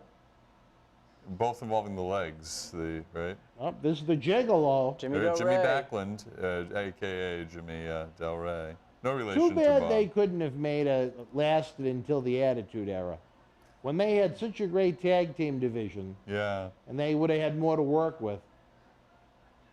I like the fact, though, with such a limited roster, they cut down on the time in between entries. Yeah. 30 seconds, right? No, I think it was every minute. You know, I've noticed Sean, I'm not saying he wasn't in good shape, and he had very powerful legs, but he never had any size to his legs. He had very thin legs. Thin legs. I saw the match where he was a special guest referee and he had the short shorts and he just had no legs. They were sticks. Getaway sticks? I guess maybe he trained his legs for maybe not growth, but maybe stamina. Maybe he just did a lot of. Like, Wait, I'm getting a message here. maybe he was a hard gainer for legs. What do you Maybe. think? What do you think? Some Most are people stubborn. don't know the swastika was the symbol of Janison, or Janisim, which is an India. Yeah. Yeah, religion. It predates Nazism. The Nazis took it from that. Yes, that's true. I didn't know that. Well, Phil knew. It predates Yeah. it, but there's Sione. Head shrinker Sione, otherwise known as the barbarian to 99% of the universe. Yeah. Or badass mofo. Certainly. Well, stick a fork in the Gigolo. Gigolo gets a start. An Gigolo early would start be to his sticking night. something out. Now, Sean, he is number one here. Is he number one in '96 too? No. No. Okay. We hope our friends in Tonga are doing all right after, after Mother Nature unleashed a fury on them Yeah, What well, happened in Tonga? say a prayer for our friends Yeah. in Tonga. What happened there? in the Kingdom of Tonga. Some volcanic action really created. Oh wow. Dr. Tom. There he is. The doctor. How did he get the doctor name? He was that skilled inside the squared circle. Yep. Wait a minute. Is Sione going to eliminate HBK? No. They competed against each other at WrestleMania 7. Barbarian and Haku against the Rockers. Yep. Look at whichever blue that is going to work on the midsection of Dr. Tom Pritchard. It looks a little bit like an indie card, in the like just how everyone looks so gimmicky and kind of, Yeah, Dr. Tom's got a little bit of a gut. He's got the big mullet. Jacob Blue's got this, or whoever that is, has got this. I don't know. They all look kind of, except for Bulldog, they all look a little indie-ish. Heavenly Bodies were And fantastic. Sione. No, Yeah, they were. Oh, There. to add to the indie-ish character. John C. Manicus Riley's going to be all excited. He was happy we had Doink, but he was disappointed. He didn't even know there was a Dank. And there's Dan's good But friend, he wishes he had Dank. Ray Apollo. Ray Apollo, very happy to take his makeup off.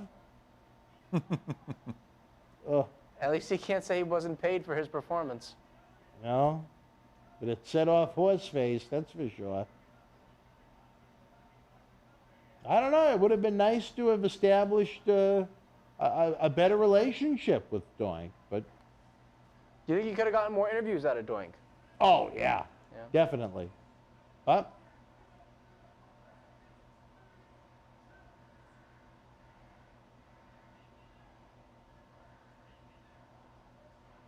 You make your choices, I guess. Uh-oh. The martial arts expert Quang, good man, otherwise known as Savio Vega. We had him Indeed. here for part of our Paul Bearer Holiday Headlocks Toy Drive in 2020. TNT and In Puerto Rico, yeah. Now, when did they start letting guys who wrestled that night into the Rumble? Yeah, this was relatively new. This could have been the first. Because they would, for a while, if you were in a match, you weren't in the Rumble. But then it got to the point where, oh, you were in a match earlier. I think by 97 they were doing that, where if you wrestled earlier in the night, you could still get in the Rumble. This year, I believe we may see it because they had slim pickings on this roster. I mean, oh, God, it wasn't. John C's getting excited saying, I worked with him. I worked with him.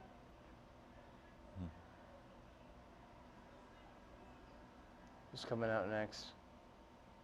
Was it one of Well Done? Oh, Rick Martel The is still model around. Rick Martel. Rick Martel. This may have been the end of Rick Martel. Yeah. His final appearance, if I remember right. Like I said last night on the watch along, for the last several years, he kind of came and went, came and went, came and went, because between his own issues that he had and his wife's illness and. Yeah, he's pretty much. He was very sporadic. Yeah, he's really withdrawn from the business. Oh, He wants nowadays, nothing to do with it, I gather. And Which is that's too a shame. bad. You know, Yeah. He'd have been a good guest considering where he's oh been my and God, what he's yeah, done. in the length. Yeah.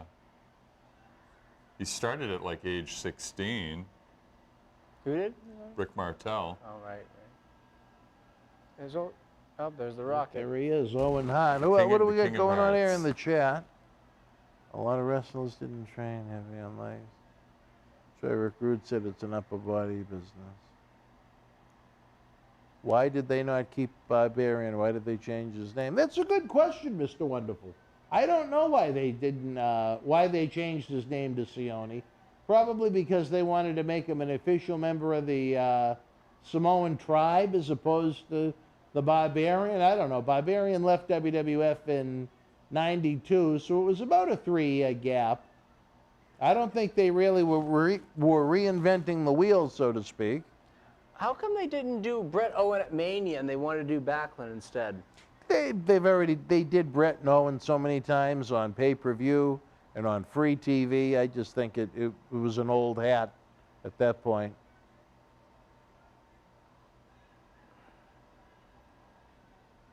Who's coming out now? It's 1/2 a well done. Is that Steve Dunn? 1/2 well done. I think it's Steve Dunn. I don't think Yeah. that's Rex King, who's passed. Rex King's no Both more. of them That's are it. gone. Oh, they're both Are done? they really? They didn't get much of a shot. I thought they were a good team, Well Done, from what I've seen of them. Wow. I don't think they were necessarily Oh, I think bad that at all. I think that was a bad bump Yeah. It there. was, but they Looked weren't like a bad ping team. pong. And now, well, He's crispy now. He's done, that's for He's- sure. he's Stick a fork in Rick Martel. oh, and Dr. Tom. Sean, you're not going to take out Barb. Joink's trying. No. oh, Barb will leave when he really wants to leave, I think.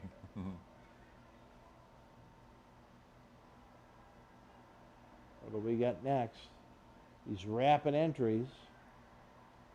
oh gosh. Al, it's our good friend Bushwhacker Luke. Speaking of Another man that's been November, here in this yeah, studio. Yep.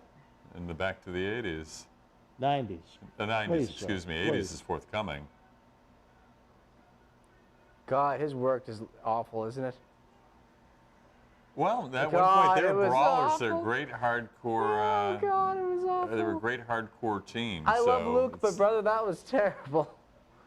Oh God. it's the down under style. The down under style. Yeah, and he walks off like an idiot. I love him though. The Rumble where he comes in and just earthquake grabs him and throws him out is fantastic though. Pretty quick appearance here. I'd Yeah, like the to ring- add up his total Royal Rumble time. Were they just at this point still calling eliminations on the fly, or was it more like, hey, we want the spot to be planned like this, like that, you're going to go out this way? Oh you're no, gonna-" they were all planned out very, very even at this strategically. point? Even eliminations, how, who, when, yep. Here comes the other blue. Yeah, I wouldn't be surprised if he didn't lay it in a little bit there. Now, what did they do to Shawn Michaels in this double team action? Did the one just kind of say, hey, straighten your ass up, basically, I guess. They didn't like him much, I guess. They thought he was a prick. No. I don't think anyone did once upon a time. Well, they say when no mortals like you, you have to go find someone above. And he found a higher power.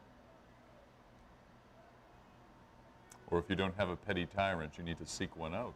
But you said you met him a couple times back in the mid-'90s, and Sean was okay by you? Absolutely. Yeah. How many times? I mean, I wasn't one of his peers that, you know, he was competing for a spot with, but I can't say anything bad about him. Even at that point when he was, you know, pre-reborn again Christian, Shawn Michaels, or I don't know, born again if that's what he is, or before he became super religious.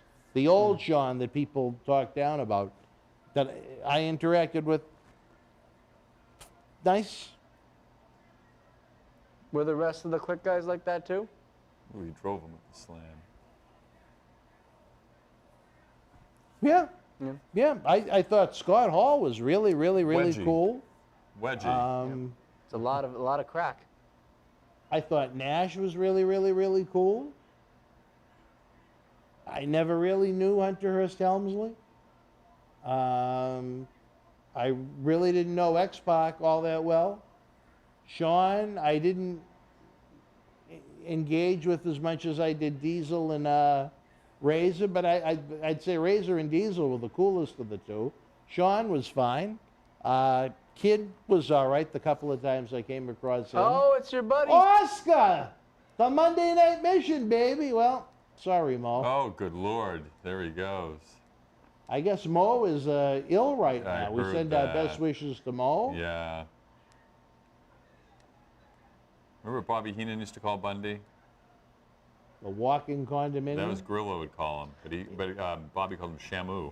You know, I Did really he? wish that Davey Boy had gotten that big push Whale to the reference. top, Oh, Davey, but pick him it up. just never really clicked. For what now? For Bundy? No, for Davey Boy. For Davey Boy? They would put him in main events, and he just never, you know, never clicked, I guess. They gave him a pay-per-view main event. 2 pay-per-view main events. 3 At technically. Wembley. What was- the- Well, no, Oh, they gave him well. Wembley. They gave him 2 against Sean and 1 against Brett in '95. Wasn't that in your house, dog? Beware of dog? No, you know, we keep adding to the list. There he is again. He got two events out of it. Was he gone right after this? Oscar? Mania 11 was his last No, he was gone within a month. of this. Yeah. Wow, so he didn't even make it to Mania. No. You got 1 Mania, WrestleMania 10. Battle of the Giants. Wow. And then Mabel would turn heel after this. Gosh, but imagine this being a Mania main event. What, Mabel and Bundy? Yeah. Ugh, that would be. Well, it could. You never know. It could actually work. I don't know, Phil. You're not going to get a lot of spots out of that. You're not going to get a lot of excitement.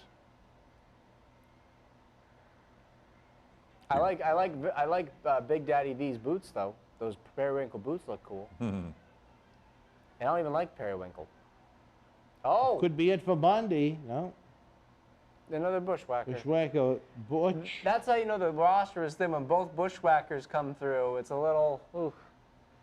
Times are tough. I know they tried to get Benoit in the spring of '95, and he declined. I think that's how it went. What? Wait, what? Oh. Bundy is out. Did they do anything with Bundy and Viscera after this, or no? No. Bundy was set up for Undertaker. And then he was gone, right? By the end of '95, he was, yeah. Stick a fork at Bushwhacker Butch. And you know, The eliminations, the entries are fast and furious. I dare say I might be amongst the next eliminations. I feel like you're coming up pretty soon in this. Phil, this For aforementioned and people are like, reasons. who is this? And you're just like, Allegedly number 17, right? Phil DeCesare. Like, who? DeCesare. Rhymes with treasury. Luger. Oh, wait, there he is, made in the Oh, I got- USA, Lex Luger. He's gonna slide in and slide out. Looking He's like so greased. looking like $1 million. No baby oil. Luger looked amazing all the time. Look at that. Whoa. Using that superhuman strength to get rid of Mabel. As Vince would say, like so much garbage. Oh, yeah. And he made it to the final 3 or 4 last night. He made it pretty far, you know, to the end. And then they did the spot where they got rid of him and John Barb. C. What, you got some broad up there?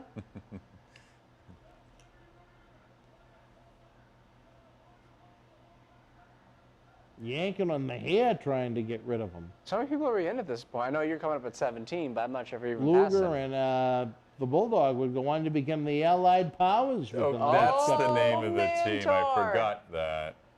Mantar, my God. Wrestle crap at its finest. Mantar, ladies and gentlemen. I wonder how short of a stay this one was in the Rumble. And it's funny because usually with Rumbles, you have 8 or 10 guys at a time a lot of times. Here, they're like 2, 3, 4 maybe. Yeah. This Rumble isn't as impressive as last night's, I don't think, in terms of star power. But maybe they felt like, hey, less people in the ring. You know, the story's being told around Davey Boy and Sean. Yeah.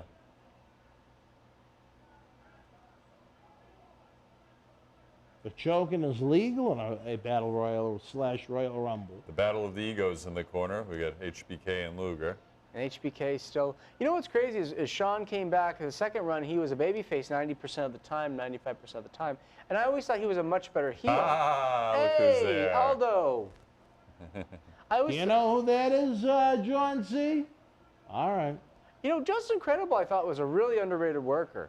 I really thought him, even as Aldo, I thought he was underrated. Would you agree, Phil? Absolutely.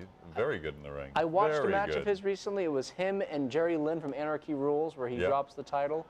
I thought the match itself was really good, but I didn't like the finish because it was like Jerry Lynn competed under a hood, too. Do you recall his name? Mr. JL. There you go. Oh, you know. gosh.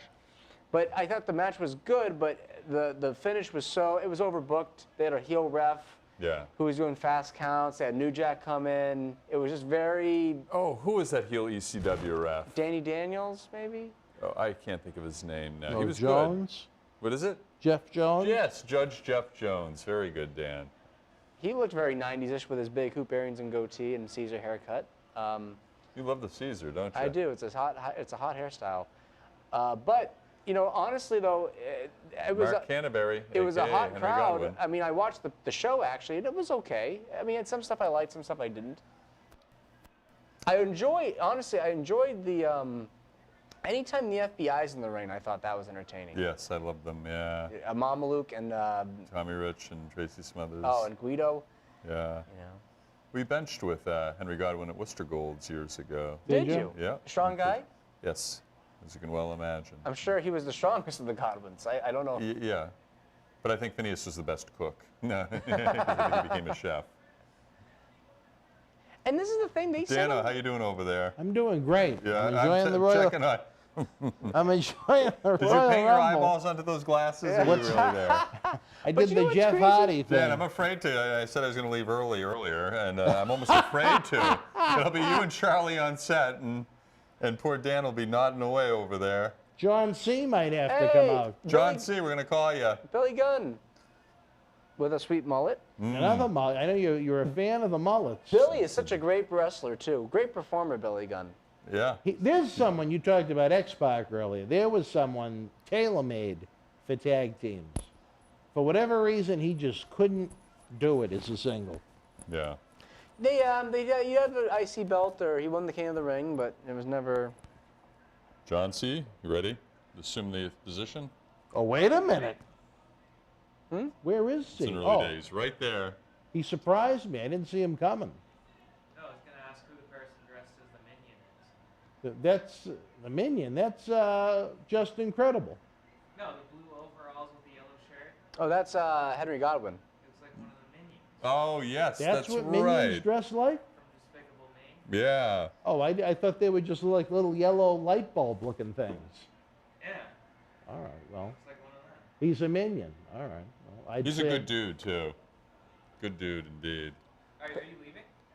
Sadly, I've been eliminated from the Rumble this evening. You've been eliminated, Phil. I You look have like been. one of the smoking guns. There you go. You can just leave the mic out, 'cause I can go to the bathroom first. What's that? You can just leave the mic out in the chair. Oh, should I turn it off? No, it should be fine. I'll hold the fort until return from your. I was gonna say, And then I I'll be think, doing the very same. I think we're down to the last Rumble participants too. If you want to stay, it should, Oh, alrighty. it'll probably be over honestly within 15 minutes. But if you have to go, I don't want to hold you. So I'm just saying the Rumble it's probably towards the end of the Rumble. I think you're He's right. got people waiting for him. He's a busy man. Got to make sure a certain young boy is going to bed. Oh, Okay. well, that's very important. Well, And you talked about young viewers. It's like he knows I'm on, but he'd rather be doing his video games, or so.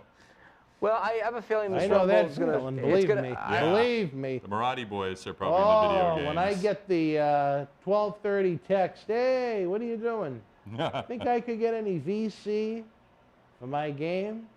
VC. You realize it's a school night, right? What's that? VC. The video- VC, It's like virtual currency. Oh.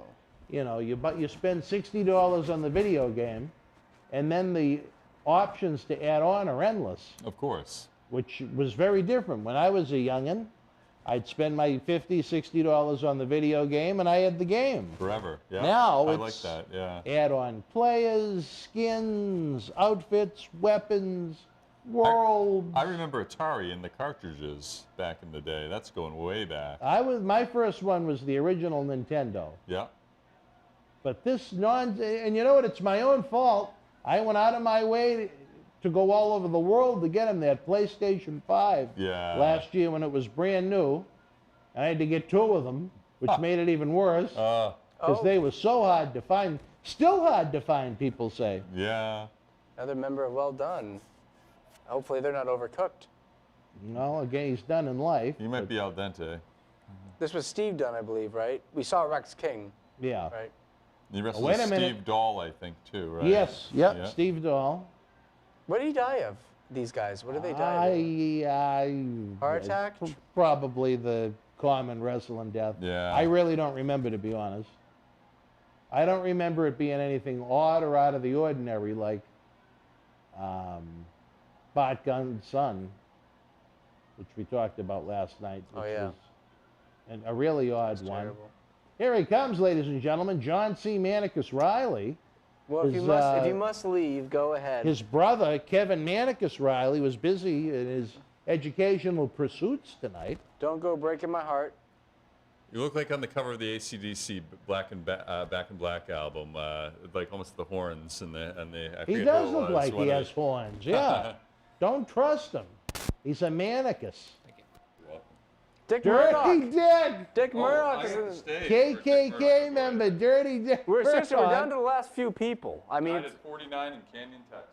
And he looked a hell of a lot older than that. He did indeed. you know, times are, pickings are slim, as Dan would say, when Dick Murdoch's in the Rumble in '95. Dick's best work Well, too. you know what? They always like, well, maybe this was the beginning of the surprises in the Rumble, but Dirty Dick certainly was not a regular. He was actually requested by, I think it was Razor Ramon, to come in Yes. because Backlund was so horrible to work with. Well, He became like Backlund's manager on the house shows, So, just so they had someone that could take some bumps. So what do you, now if you're watching this, who do you know what's funny is people talk about the roster is slim, but also the cartoony gimmicks really hindered a lot of performers. I mean, how far is the pig farmer Godwin going to get up the card? You know what I mean? I like when they turned them heel and they kind of made them backwoods, just nasty people, like Rastanis, you know what I mean? Just like Hills Have Eyes hillbillies. Yeah, yeah. I thought that was a much better portrayal Well, I'm of just them using an example. than the just card- being goofy, When you're- happy-go-lucky hillbillies. when you're the Duke the Drumster, your card spot is only so Oh. high up. Even him, by the end of in early '96, before they let him go because of his issues, and they made him kind of a more violent trash man. A disgruntled trash man. No one puts their He barrels out put anymore. Christopher to shame, but even that portrayal I thought was an improvement. So, Phil, you just missed Atom Bomb just came in, and I think the last participant, I know who the last man is. I Oh, looked do it you up. now? I looked it up because I had to cheat, and I think he's coming in right now, actually. See, I like to try and... Nope, there's one more. I lied. Yeah, Captain Lou making one of his final pay-per-view appearances. Well, if you have to go, have a good night and drive safe.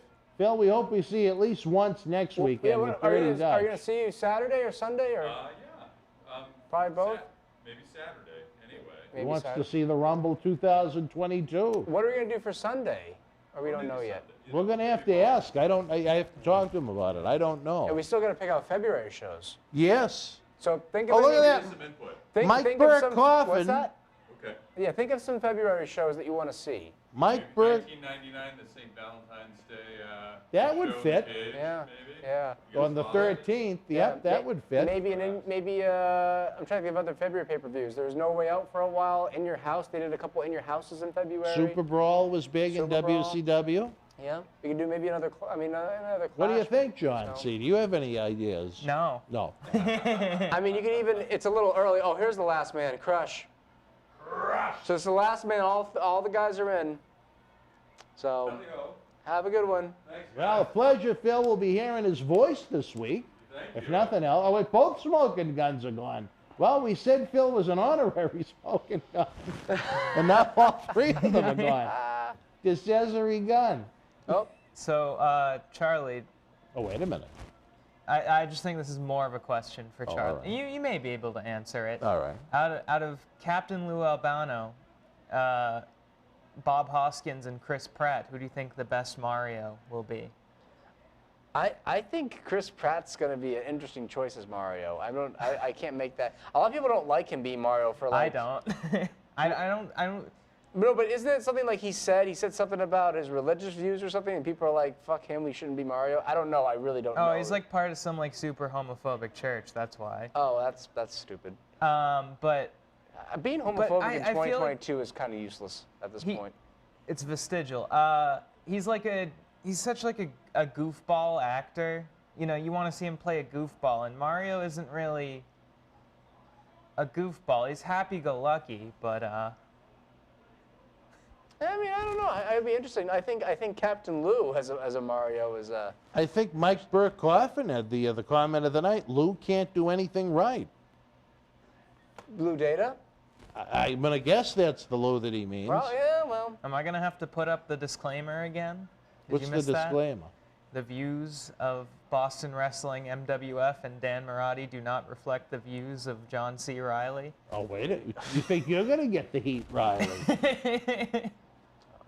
Some people are left here. 3. David M., donate to Party with Marty. Can't handle more of the Berzerker. Well, you know what? I don't know if I necessarily agree with you on that, David, but we can put up the link for the fans to help Season 2 of Wrestling Insider's Party with Marty come to life.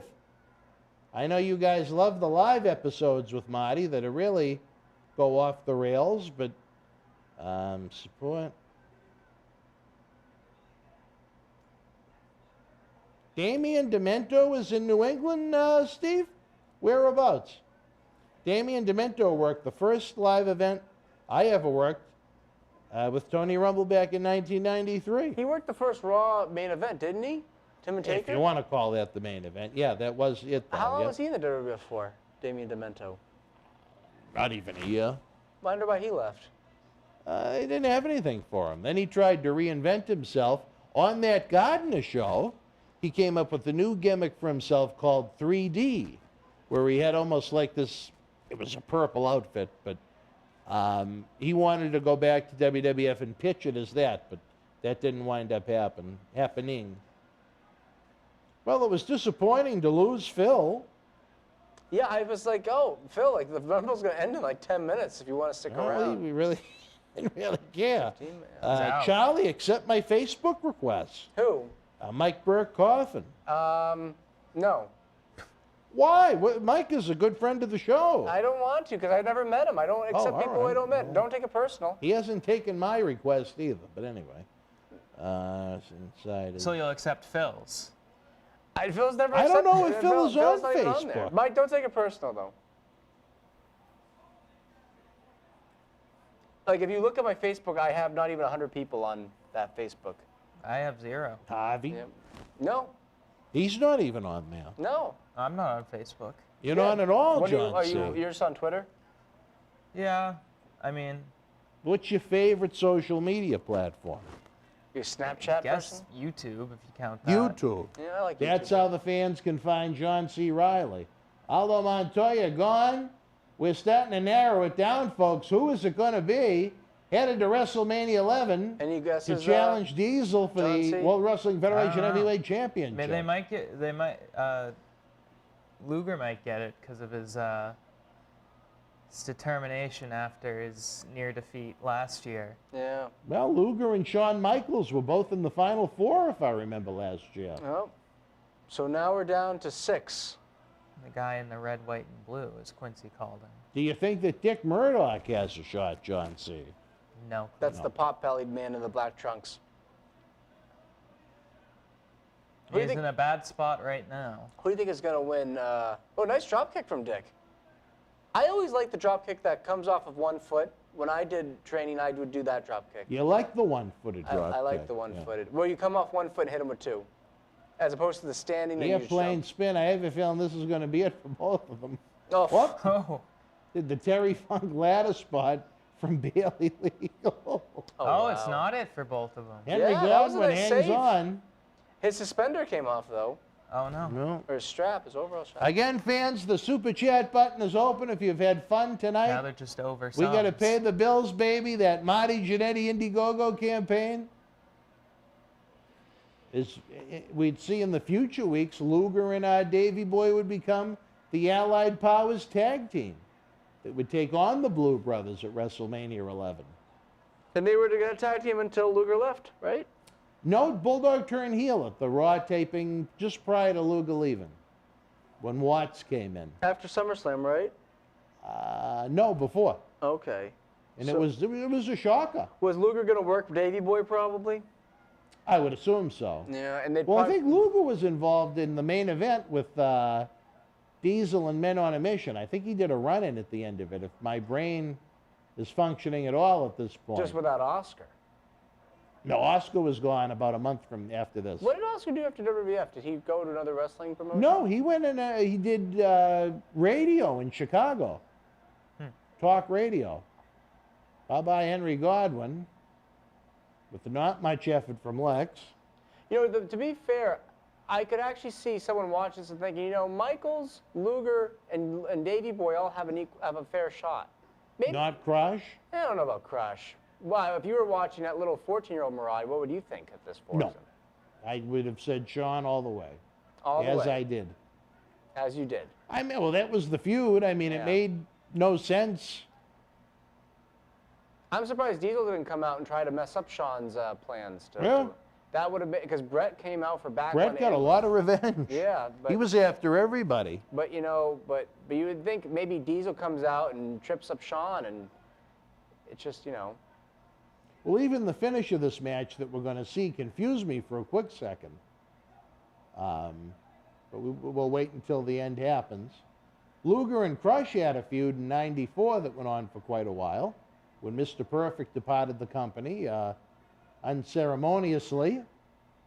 He would come back though. He did several times, but WWF was pretty hot about it at that point, that he came back for just a couple of months. Oh, he's out. Luger's out, down to 3. Luger and Perfect was supposed to be a big match in Boston at the WrestleMania Revenge Tour, April 30th, 1994, and Crush was the substitute after his feud with Macho Man Randy Savage wrapped up. Where Macho won the feud, right? Yes.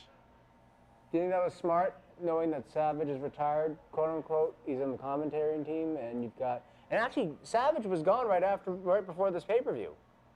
End of '94, he left. Right around Halloween of '94, yeah. Is that why Vince was on, or why they had Lawler at this point full time on the commentary booth? I'm sure that was part of it. And you know, the funny thing is, it never aired, but they shot a tremendous angle at that TV taping of Macho's last day, where he was, or his last TV taping, where he was attacked by Backlund. Backlund came up, I don't know if he came up through the crowd behind the barricade and put Savage in the chicken wing, but it was supposedly a very good angle to heat up Backlund for Survivor Series to work with Brett. Oh, there's Stick a fork in Crush, he's done. And we're down, John C. Riley. The two men that drew 1 and 2 are now the last two in the Rumble. Do you have a prediction, Riley? So it's HBK and The British Bulldog. Davey Boy Smith. You know what, Phil, you missed out. You were literally fit. You left 10 minutes too early. Well, he wanted to make sure the little tyke, the little lad, was going to go to bed in time and not play. He's got a long drive, doesn't he? About an hour, maybe. And wrestling, that's not a long drive. Phil's one of the boys. You think we... I love this bump. Hogan took such great offense to it when he did it in their singles match. Oh, okay. I like the bump. I don't. Well, it wasn't. I don't think that was what he did. I think he just decided to just. Oh. Well, I think that was fine. He was just the bumping all over the ring canvas. Oh, there's the finish. I think it's definitely There's creative. Michaels calling the spot. He's calling the spot. He is. Look, he just mouthed off the spot. Now, see, for a split second, I said, they're going to do fucking Diesel and Davey Boy? You got to be shitting me. And 3, 2, 1.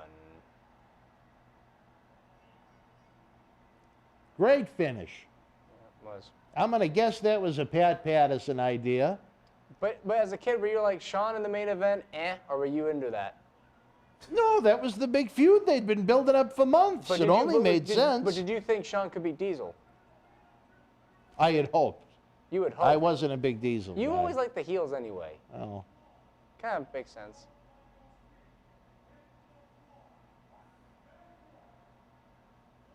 Because only 1 foot touched, right? Yeah. Yep. And it was a great finish. Phil, you should have stayed a little bit later, my man. I'm sure Phil's breaking some hearts right now. Do you think this Rumble was easier to fall on with than last night's? Or is it about the same? I mean, it had a lot more of what I was talking about. The not like if there's like 5 minutes in a match where there's like it was less 8 people, or 9 people in. They had that towards the end a little bit, but they got rid of it kind of quicker. Like last night's, it was like they had like 10 people in there for a long time. Yeah. This was like, oh, we'll have 10 people in for like a few minutes, but we'll get rid of them. That's fine. If it's for like, but that was like the majority of the match last night. Yeah, we were talking about. We said there was definitely like you'd see like 2 or 3 or 4 people in at a time. Maybe you'd get a little bit more than that, but for the most part, it was only a few people at a time. And then it was, this match, I felt like it didn't have the star power of last night's. No. But it had better pacing. Yeah. I'll give you that one. So. Brady Hicks says the little Dutch boy from Holland would have owned him. Did he ever call you back? No. But I don't know how great the reception is up in the mountains of Vermont. He's only, well, you know what? No, I think he stays in a real facility on the weekends. Because he keeps inviting me to come up. Pam Anderson has no idea what's going on. And she seems to have no interest. She wants to get out of the ring. Sean would have to wait until WrestleMania 11 to seal the deal with Pamela in the limousine. Do you think she was thinking like, this closeted gay fellow was dancing on me. What's he doing? What's he doing? Jerry Briscoe would have hooked someone if they went. Look at Pat Patterson being a gentleman, escorting her back. And the freeze frame. Oh no, it's just. No, well. No, Well, wrestling fans, that was it.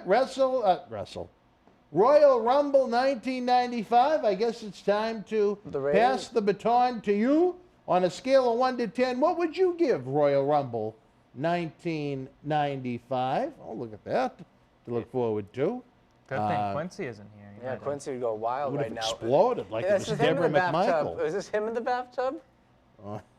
Imagine if he ran in naked while Sonny was in the bathtub.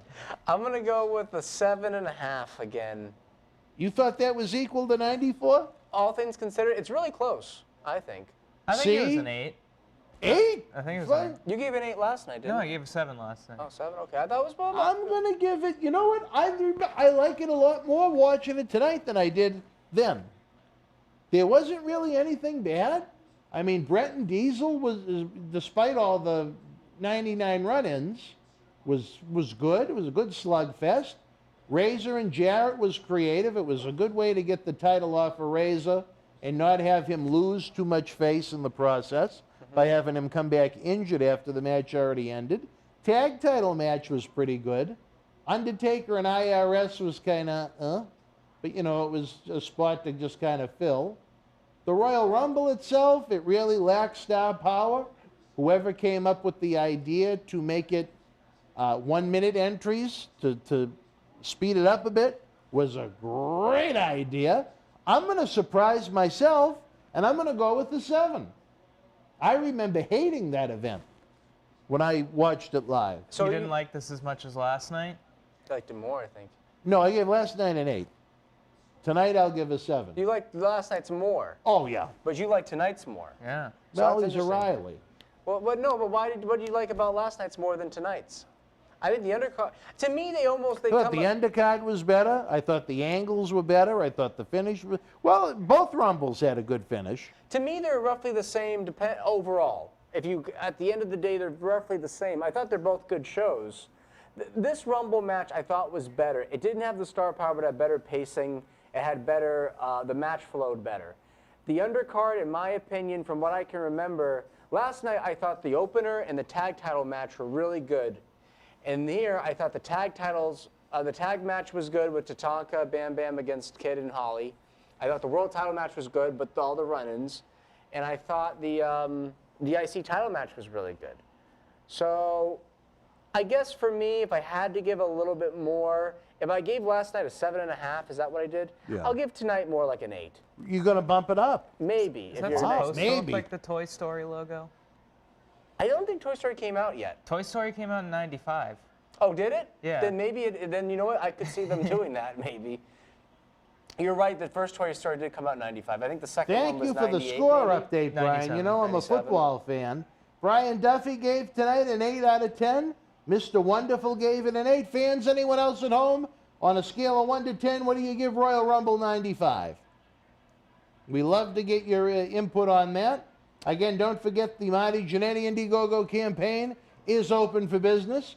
If you don't want to watch football tonight, what about the Boston Wrestling Patreon family? We'll put the link to that up.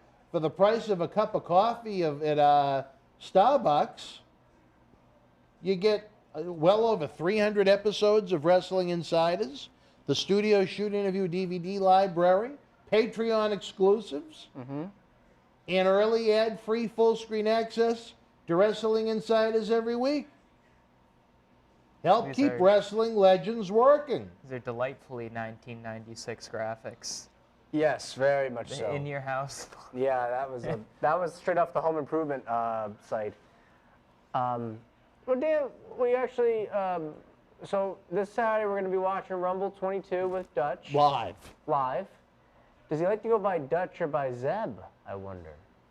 I call him Dutch. I don't know if him to be offended by Zeb. Okay. Hopefully he'll tell the John Cena Sr. story about our visit to Red Lobster in Orlando, Florida together. WrestleMania weekend several years ago. Oh. Matt Kocher gave it a 5. Wow. Brian, I think it was this in 1996 when they started to do the entrance for everybody. And I was happy they did because I thought it added a little bit of excitement to the match. We got to One man's review opinion. 96 Rumble, the Rumble 96 because of this match right here, Ahmed and Jeff Jarrett. Well, we won't talk about that right now. We might do in the future, though. Oh, I'm sure we'll do it in the future. But guys, over the next minute or so, as we begin to wind things down, please, on a scale of 1 to 10, what did you think of the Rumble? Chris, I don't know if you're still here, but John Cena Sr. and I had a big meeting to discuss what we should do about the Paul Bearer Holiday Headlocks raffle. I think you are going to like it once we make the official announcement. But I don't know if you're still here. Wrestling fans, it was fun as always. This week we have another big week ahead. Tomorrow night, we will be Steve. Well, thank you for joining us. 2000 says, keep Berzerker on Thursday nights. Goodbye to Marty. Have to wait and see. Tomorrow night we'll have Oscar's Monday Night Mission right after Monday Night Raw at 11 p.m. Tuesday we're going to have a special all-day, all-night marathon. Wednesday night we have the Great Las Vegas Wrestling Insider special edition episodes. I think it's the return of the fun-loving Godfather. We'll see how bad Captain Lou Data butchered the audio on that one. Thursday night, of course, we'll be back with the Berzerker, John Nord. Friday night, we wind it down after SmackDown and AEW Rampage with the father figure of Boston Wrestling, John Cena Sr. And Saturday night again, we'll be back with Wrestling Insider's Week in Review in the afternoon, followed by Royal Rumble 2022 Live, joined by Dutch Mantel, a.k.a. Zeb Coulter. Zeb will be joining us for Sunday Night Live as well. Do we have a week coming up or what? We do. We just have to... See? Yeah, we do. We have a hell of a week. Yeah. All right.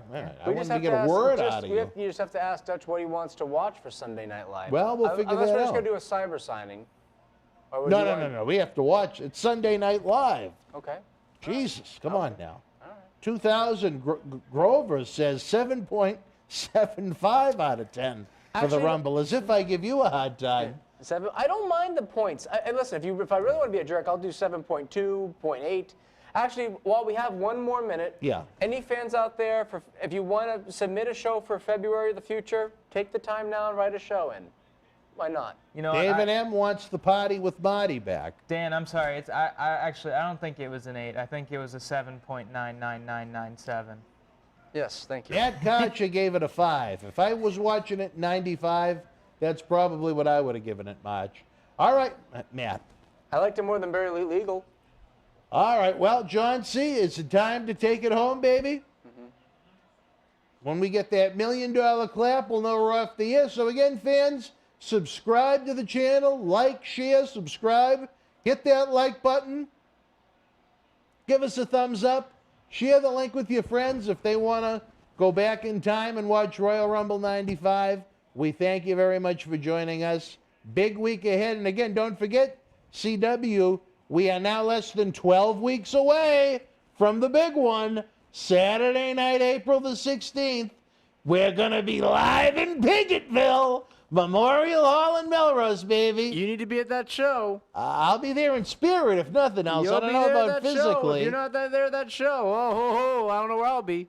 Well, maybe we'll have to send down the Hootens to deal with Pigott. Yeah, the Hootens. All 4 of the Hootens. I'm going to go up to be like, excuse me, can you let the little bearded man down the street come into the building for a couple of hours?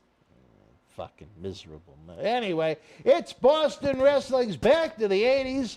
Soul Survivor 10 already announced. Jake the Snake Roberts, Saxon Smash Demolition, the Berzerker, more to be announced. You got the VIP Q&A. You got the autographs. You got the pose photos. Then the superstars and legends of yesterday, today, and tomorrow are going to light that ring up like it's Times Square on New Year's Eve, baby. It's Soul Survivor 10. It's back to the 80s. For John C. Manicus Riley, Phil DeCesare, who decided to leave, welcome home, Hall, and CW himself. I'm unfortunately still Dan Marotti. We'll see you all week long and again live Saturday night for the Royal Rumble. Until then, you and yours be well.